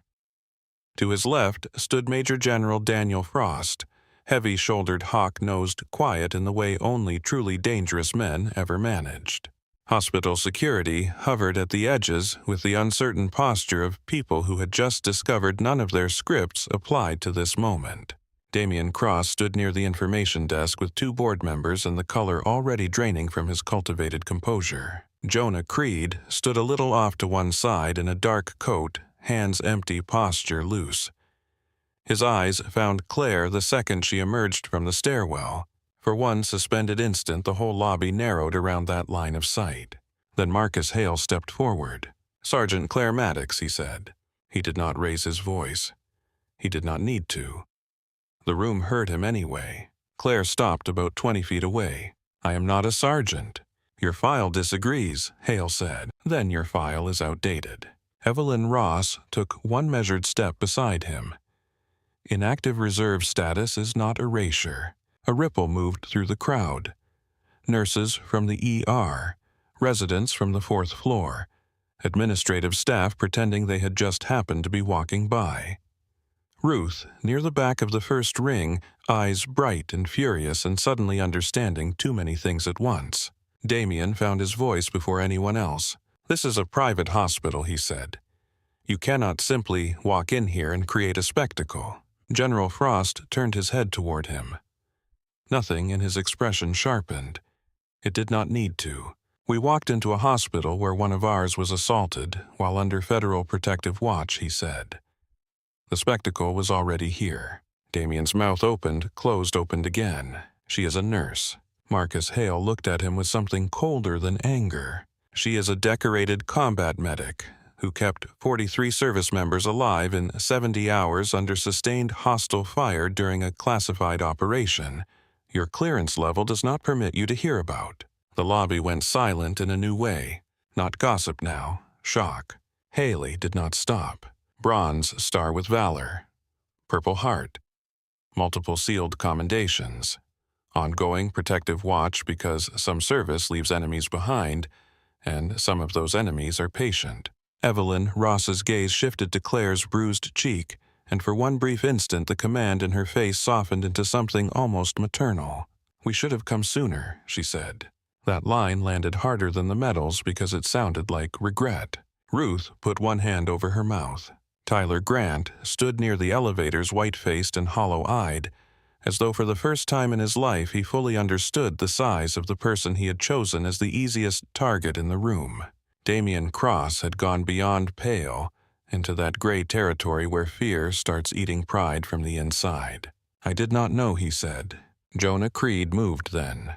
Not fast, not theatrically. He stepped away from the wall and crossed the polished floor with the patient certainty of a man who had already decided how the next 5 minutes would end. "No," he said, "you did not." He stopped within arm's reach of Damian and produced credentials low enough to keep the room from turning the act into even more theater. "Damian Cross, you are being detained pending federal questioning concerning assault interference and possible obstruction involving a protected service member." One of the board members made a startled choking sound. Damian stared at the credentials, then at Jonah. "This is absurd." Jonah took his arm, not violently, decisively. "What was absurd," Jonah said, "was putting your hand on her and assuming the world would stay bought."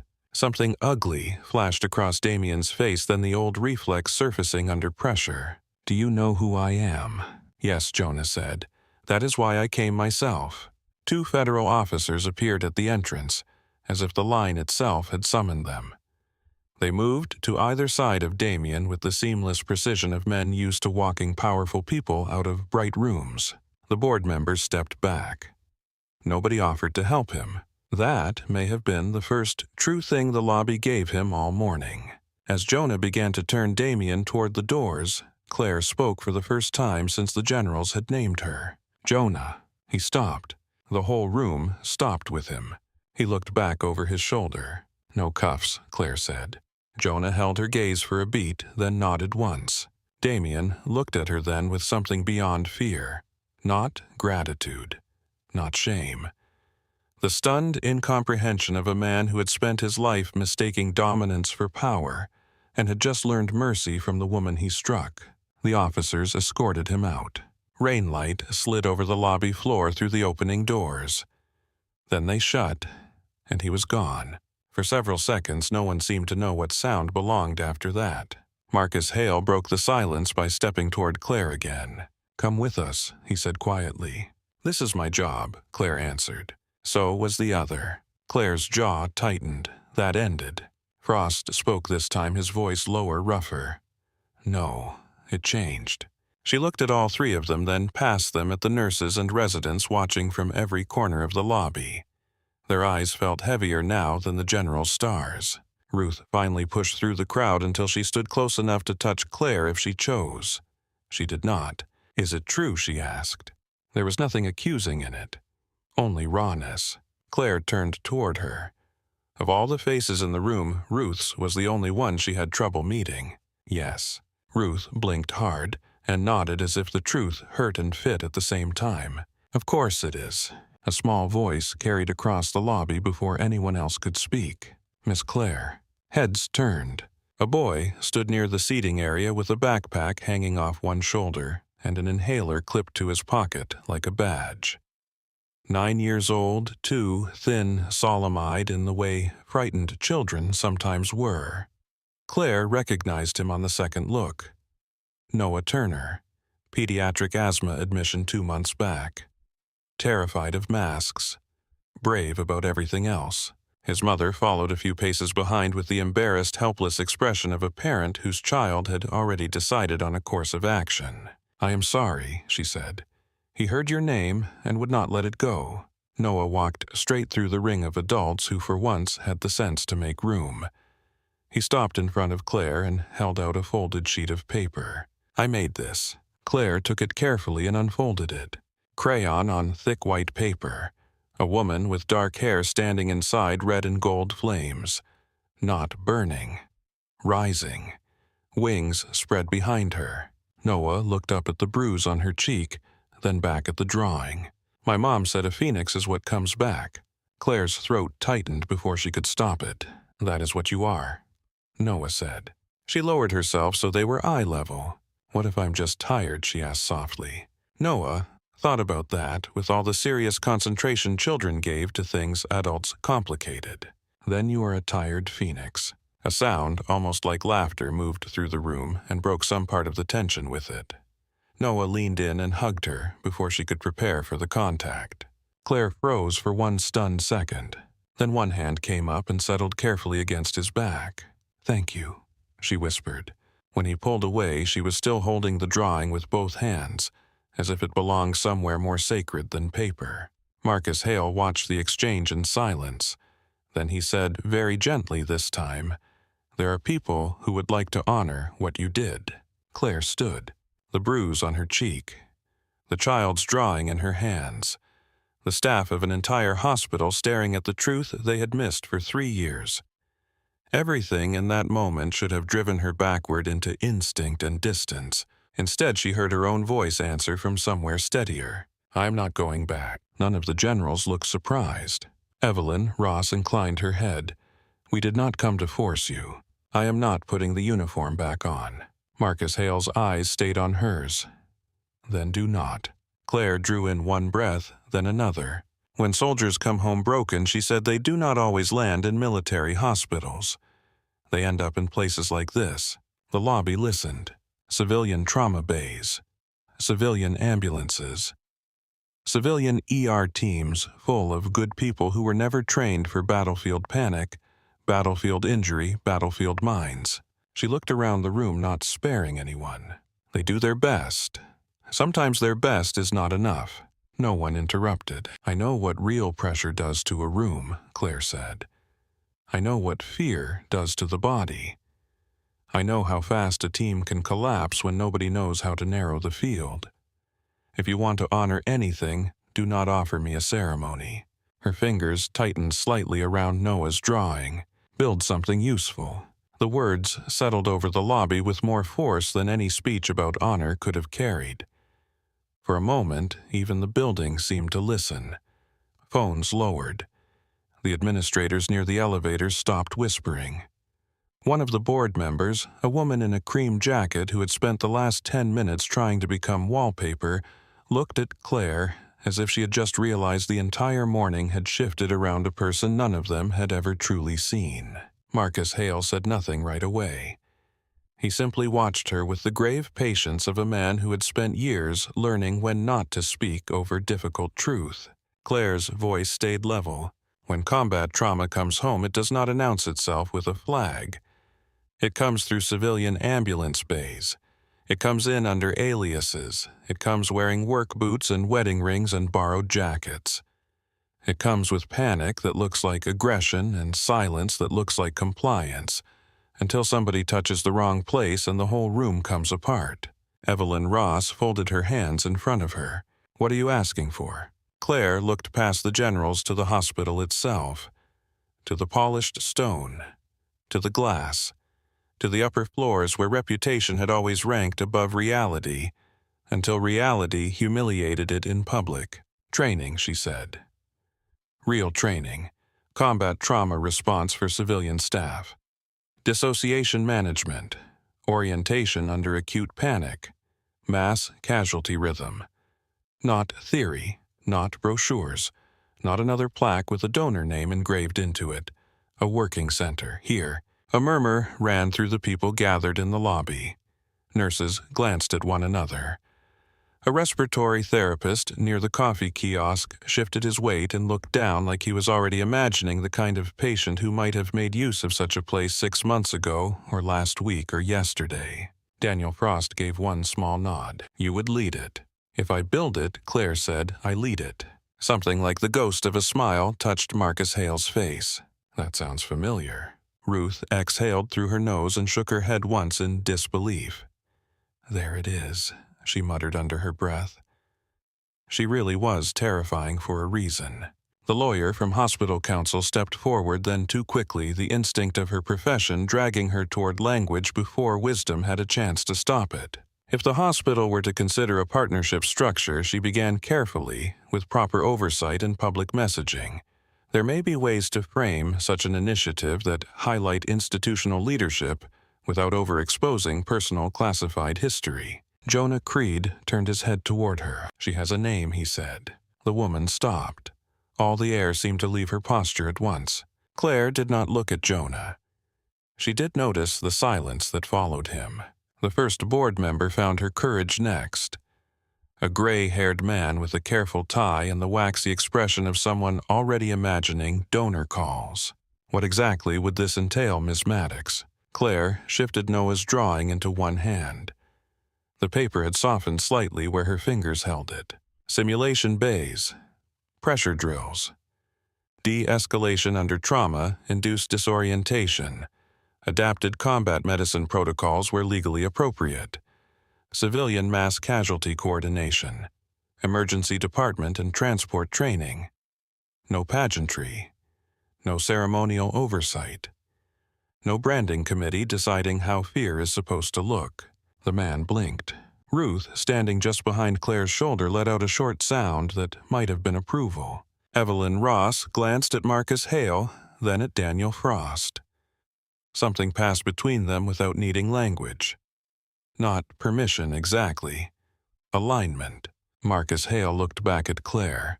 "You would have resources," he said. Equipment consultants secured doctrine review discretion. "No interference," Claire said. Jonah answered before Hale could. "You will have none from me." That was the first time she looked at him directly since the lobby had filled. Something old and sharp moved between them. Not romance. Not anything so simple. Recognition worn down by time and distance and choices made in silence. Jonah held her gaze without apology. Rain still clung to the shoulders of his coat. The scar along his jaw looked older in daylight than it had in shadow. "You do not get to disappear into the walls after this," Claire said. One corner of his mouth moved. "I was never in the walls." "No," she said. "You were in the car outside my building." That pulled a brief flicker of amusement from him and actual surprise from more than one person in the room. Marcus Hale's mouth almost turned. Ruth looked from Claire to Jonah and back again, with the expression of a woman mentally rearranging a shelf she had only just realized was full of hidden compartments. That too, Jonah said. And just like that, the center of the room changed again. No longer scandal, no longer exposure. Decision. Ruth stepped beside Claire and looked down at the phoenix drawing in her hands. You staying then? Claire looked around the lobby one more time. At the polished hospital that had been shelter hiding place, punishment and work all at once. At the staff who had underestimated her, defended her, failed her, and stood witness when the truth arrived in dress blues. At the woman she had been trying to disappear into for 3 years. At the one who had just walked back into the light whether she liked it or not. Yes, she said. Ruth nodded once fiercely as if something in the world had clicked back into place. Good. Because I am too old to train another mysterious genius from scratch. That earned a small smile from Claire. Real this time. Quick, but real. And the room, seeing it, let go of one more held breath. The hours that followed moved with the speed of institutions trying to survive impact. By noon, the board had gone into emergency session. By 1, Damian Cross's office had been sealed. By 2, every staff member within sight of the assault had been interviewed twice, once by hospital counsel and once by people whose badges carried less branding and more consequence. The video had already outrun the building. No one said so openly, but everyone knew. Too many phones had risen. Too many copies now existed outside the reach of internal deletion requests and polite threats. Claire spent the afternoon in a 4th-floor conference room with Marcus Hale, Evelyn Ross, Daniel Frost, Jonah Creed, hospital counsel, 2 board members, Ruth, Dr. Victor Hayes, and a federal liaison who took notes as if each line might one day sit under oath. The room itself was painfully corporate. Neutral carpet, frosted glass, carafes of coffee no one really drank. Abstract art meant to suggest seriousness without inviting interpretation. Claire sat at one end of the long table in navy scrubs with a bruise on her cheek and Noah's drawing folded beside her legal pad. It should have felt absurd. Instead, it felt inevitable. The board wanted the scandal contained, its donors reassured, its reputation salvaged. Hospital counsel wanted language, exemptions, memoranda, a structure that would allow them to say yes while sounding like they had invented the moral courage required. Marcus Hale wanted Claire protected. Evelyn Ross wanted her respected. Daniel Frost wanted logistics. Budget access chain of responsibility and a space no one could quietly repurpose the first time public attention moved elsewhere. Ruth wanted to make sure nobody buried the heart of the idea under varnish and committee talk. Victor Hayes sat farther down the table than he usually would have tolerated, and spoke less often than anyone in the room expected. Every time he looked at Claire, something in his face suggested a man revisiting half a dozen conversations and finding all of them inadequate. At one point, the chief legal officer cleared her throat and said, "If the hospital is to move forward, we should discuss whether Ms. Maddox's role is public-facing or more advisory in order to minimize media complications." Claire did not answer. Jonah looked up from the folder in front of him. "She is not an advisory footnote," he said. "She is the reason we are all in this room." The woman nodded too quickly and never used the phrase again. By the end of 3 hours, they had the bones of a structure. The unused east section of the 4th floor, previously designated for administrative overflow, would be converted into a trauma response training center. Military medical consultants would review which declassified field protocols could be adapted for civilian use. St. Catherine would publicly position the program as a new standard in emergency preparedness. Claire would direct it fully. No symbolic role, no honorary title, no committee veto over operational curriculum. When the final signatures were deferred to the next morning and the room began to empty, Claire remained seated for 1 extra second, as if stillness might help her understand how she had gone from suspended nurse to program director under fluorescent lighting and federal watch inside a single day. Ruth touched the back of her chair as she passed. You need food. That sounds like a threat. It is one. Claire gathered her notes, folded Noah's drawing carefully, and stood. Victor Hayes was waiting near the door. For a moment, neither of them spoke. The bruised geometry of recent events sat between them like a third person. I was wrong, he said finally. Claire shifted the papers in her arms. That list is getting crowded. He accepted the hit without bristling. There had been a time when he would not have. I should have shut down the rumor the moment I heard it. Yes. I should have said your name before it cost me something to do so. Also, yes. He nodded once, absorbing each answer without asking her to soften it. I am trying, he said, to become less disappointing than I have been. That made her glance up. The sentence had no polish in it, no institutional texture, which meant it might be the truest thing he had said all day. Keep trying, Claire said. He did not thank her for that. He simply stepped aside and let her leave. Jonah waited at the far window at the end of the hall, as if he had known the exact minute she would emerge. Of course he had.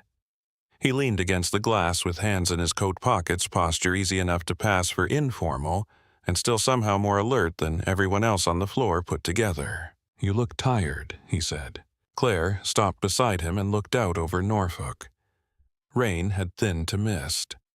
The harbor beyond the city moved under a low gray sky. Traffic crept along slick roads. The world looked cold and useful and uninterested in sentiment. I have been awake for a century. That sounds familiar. You do not get to sound familiar, she said. His gaze stayed on the window. That is not a no. She let the silence sit there. With anyone else, silence often asked for filling. With Jonah, it seemed to carry its own architecture. You were outside my building, she said after a moment. Yes.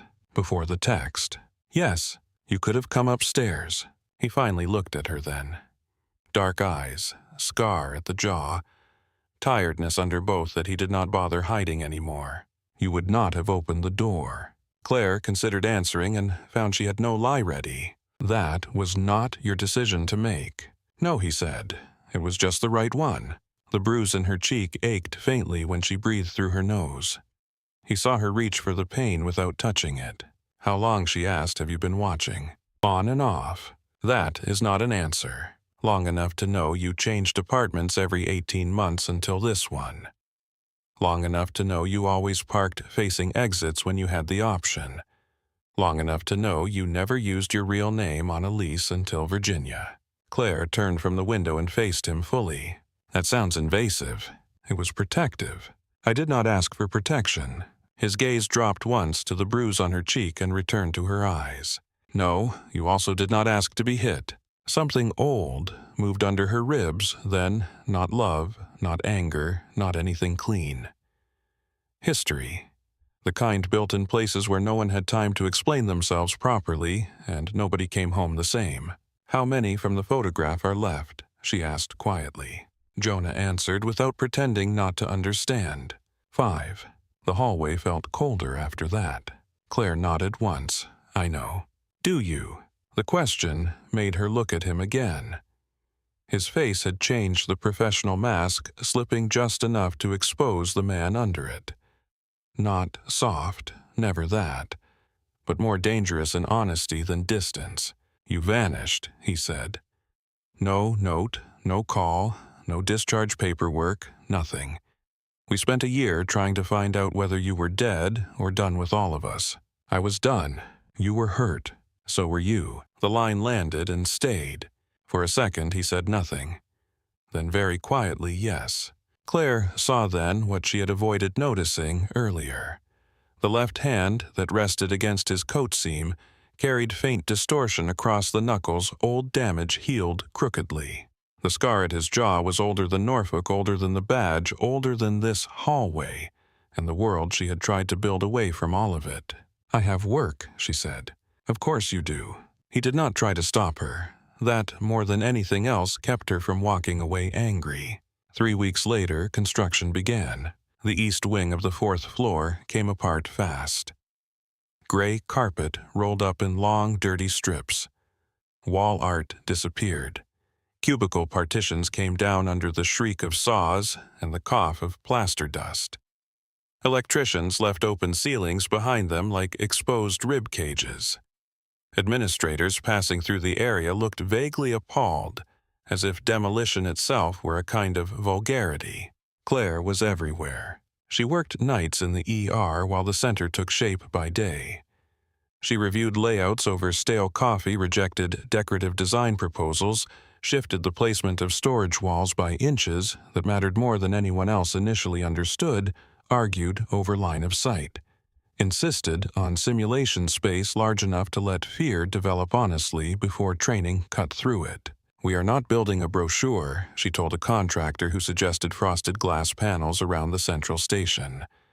"We are building a room where people learn to think while someone is dying."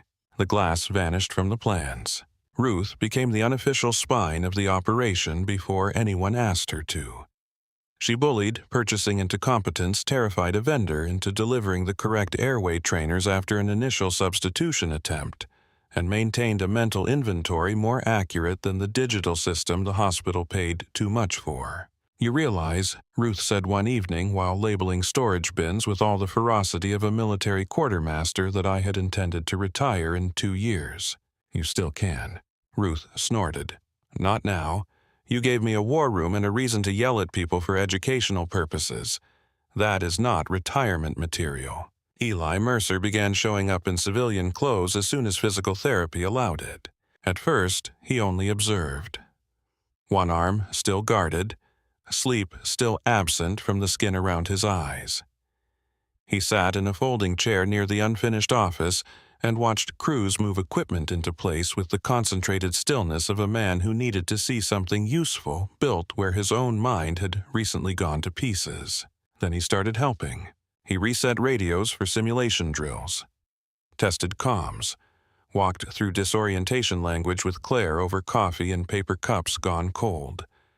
They sat across unfinished tables and translated battlefield response into something civilian teams could actually use without losing its edge. Some afternoons, the noise of the drills got under Eli's skin, and he had to step into the stairwell with both hands against the wall until his breathing settled.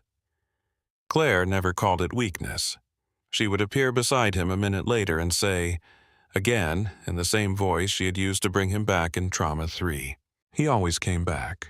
The first cohort opened in October. 36 participants.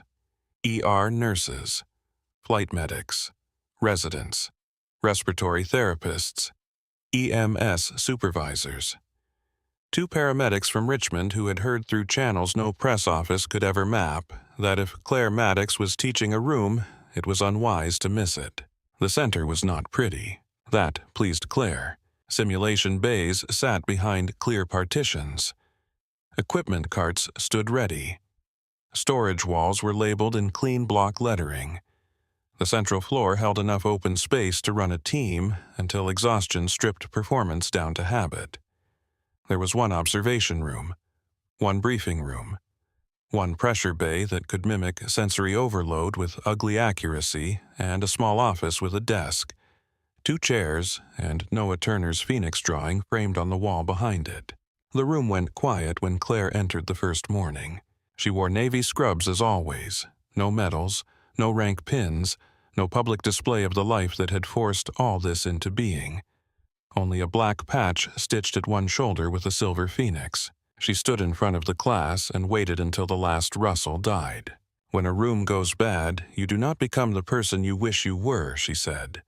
"You become the person your training permits." No one moved. This program exists because panic is predictable. Chaos has patterns. People die when no one knows how to impose order without making the fear worse. A young resident in the front row lifted his hand halfway and lowered it again. "Ask," Claire said. He cleared his throat. "Is it true you worked combat medicine overseas?" Claire looked at him for a long second. Yes, nothing more. It was enough. The months that followed developed their own rhythm. Simulation sirens, radio chatter, fake blood, controlled noise, broken scenarios designed to force better instincts out of teams that had previously mistaken speed for competence. Dissociation response drills, highway pile-up triage, apartment fire extractions, domestic assault intake under acute panic, school bus rollover simulations, mass casualty sequencing. Claire taught without theatrics. She corrected people sharply where needed and precisely when useful. She humiliated no one. That made her harder to resent than many had expected. Her standards were merciless. Her motives were clean. Survival data in the real ER began to move. Not dramatically at first, then enough to matter. Teams held shape longer under stress. Nurses who once froze learned to narrow the field. Residents started checking wristbands twice, then 3 times. De-escalation improved. Respiratory response in pediatric panic cases grew steadier. The hospital's trauma metrics ticked upward in ways administrators could measure and physicians could not dismiss. Tyler Grant applied to the second advanced cohort with the expression of a man reporting for sentence. He stood outside Claire's office with his application file in hand for so long, Ruth finally opened the door from inside and said, "Either go in or go become a dermatologist." He entered. Claire sat behind the desk reviewing equipment requests. Noah's Phoenix drawing hung framed behind her. Tyler noticed it first, then her face. The bruise had long since faded. Memory had not. "I came to apologize," he said. "You already did. Not properly." Claire closed the folder in front of her. "Then do it properly." He did. No excuses this time. No language about confusion or pressure or the system. Just truth. He had been afraid. He had been arrogant. He had chosen the quietest person in the room because he assumed she could absorb impact without making him pay for it. When he finished, the office was very still. Claire studied him. "Fear makes people reveal the part of themselves they have trained most," she said. "You trained self-protection." His throat moved. "Can that change?" "Yes." The answer seemed to hit him harder than anger would have. "But it will cost you comfort," she said. "That seems fair." "It is not fairness," Claire said. "It is medicine." She slid the application back across the desk. He took it with both hands and left steadier than he had entered. Victor Hayes changed too, though less gracefully. He began by observing sessions from the back wall with his arms folded and his expression carefully neutral. Then he started asking questions after class, not challenges. Actual questions. Why a certain phrase worked on a dissociating patient where another escalated. Why orientation tone mattered more than volume. Why Claire placed bodies in a room the way she did before trauma arrivals. He still wore authority, like custom tailoring, but it fit him differently now. Less armor, more responsibility. One evening, after a mass casualty simulation when the floor still smelled faintly of sweat latex and stage blood, he remained behind while the trainees filed out. "I was wrong about you," he said. Claire was wiping down a station. "The list is crowded." He accepted that too. "I am aware." He looked around the room. "I was also wrong about this. I thought we were adding optics, we added skill." Claire set the cloth aside. He nodded once toward the central bay. "I should have understood earlier that medicine does not get cleaner because donors prefer it that way." "No," she said, "it does not." Winter came hard that year. Black ice wrecks, carbon monoxide poisonings, holiday overdoses, children wheezing into masks. The trauma center ran drills by day and sent its lessons back into the ER by night. The two sides of Claire's life, the one she had hidden and the one she had built, stopped trying to destroy each other. They learned instead to occupy the same room. Damian Cross took a plea before spring. Assault, obstruction, ethics violations, permanent removal from hospital leadership. Enough prison time to satisfy public appetite, never enough to account fully for the handprint he had tried to leave on someone else's life. His name remained in local coverage for a season, then faded the way powerful men always believed impossible, right up until it happened. Claire attended none of it. She had rooms to run. On a thawing evening in March, nearly 7 months after the morning in the lobby, She returned to her apartment later than usual. It looked different now, not transformed. She would never become a woman of clutter or decorative excess, but it had softened at the edges. The team photograph from the wooden box was framed above the bookshelf. Noah's phoenix drawing hung over the desk. A second mug sat drying beside hers on the mat near the sink often enough now that it no longer looked accidental. Claire set down her bag, loosened her hair, and crossed to the desk where the applications for Spring Cohort 3 waited in ordered stacks. A knock came at the door. She opened it without asking who. Jonah stood in the hall holding 2 coffees and the same steady watchfulness that had once belonged only to dangerous men, and now seemed to belong to one dangerous man, trying with mixed success not to look like he had been thinking about her all day. "You are predictable," Claire said. Jonah handed her one of the cups. "So are you. That is not what people usually say about me." "No," he said. "That is because most people only know your exits. I know your routines." Claire stepped aside and he entered. The apartment lights were warm against the window glass. City glow brushed the framed photograph, drawing the shelf where the old wooden box now sat unlocked and visible instead of hidden behind hanging clothes. Jonah noticed all of it. "You moved the box," he said. "I got tired of hiding it." He looked at her then directly and without defense. "Good." Claire leaned against the desk and watched him set his coat over the chair back. "Eli says the new cohort is stronger than the last." Jonah gave one low breath that was nearly a laugh. "Eli says many things. Half of them are useful, and the other half, proof he is recovering." That earned a small smile from her. Jonah went very still when he saw it, as if even now he did not completely trust good things when they arrived without blood attached. Claire lifted her coffee toward the wall where Noah's drawing hung. "He still sends me new ones." Jonah studied the framed phoenix. "The kid has better symbolism than most elected officials. That is not a high bar." "No," he said, "it is not." Silence settled.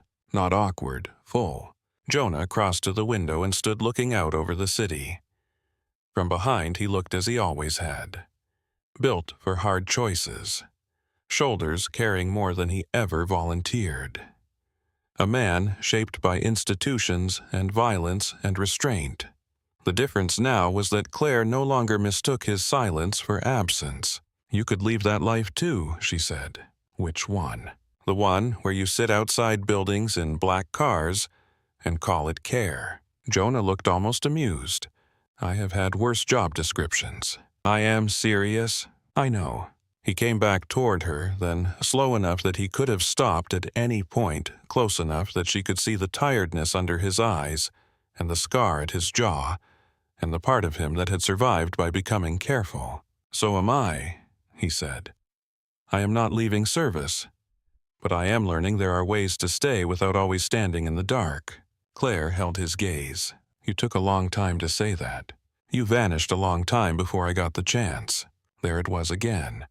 The unfinished history, the old hurt, the possibility beneath it. Claire set her coffee down on the desk. When she stepped closer, Jonah did not move away. He did not close the distance either. He left it for her to choose. "You are still infuriating," she said. "I know. You watch too much." "Yes. You answer questions like they are classified. Many of them are." That pulled a real laugh from her. Low and brief and unguarded. Jonah looked at it like a man warming his hands over a fire he had once believed was gone for good. Claire stopped within reach. Outside, Norfolk burned gold and red in the windows. Traffic moved.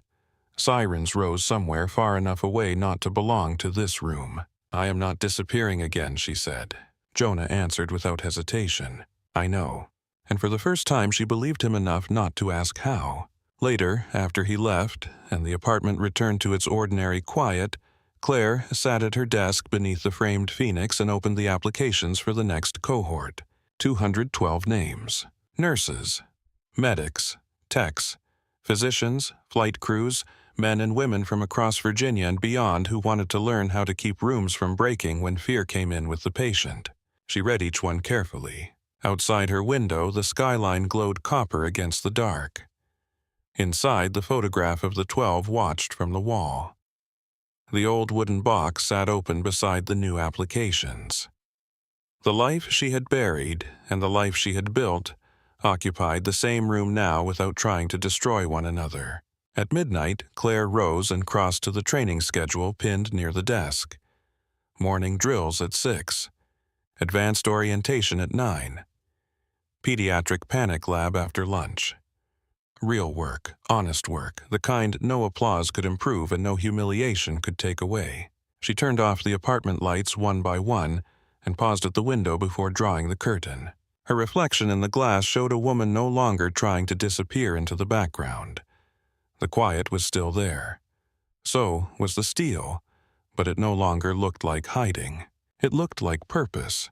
Claire rested one hand against the window frame and stood in that truth for one final second, while the city beyond kept moving. Then she turned back toward the darkened room and the work waiting for morning.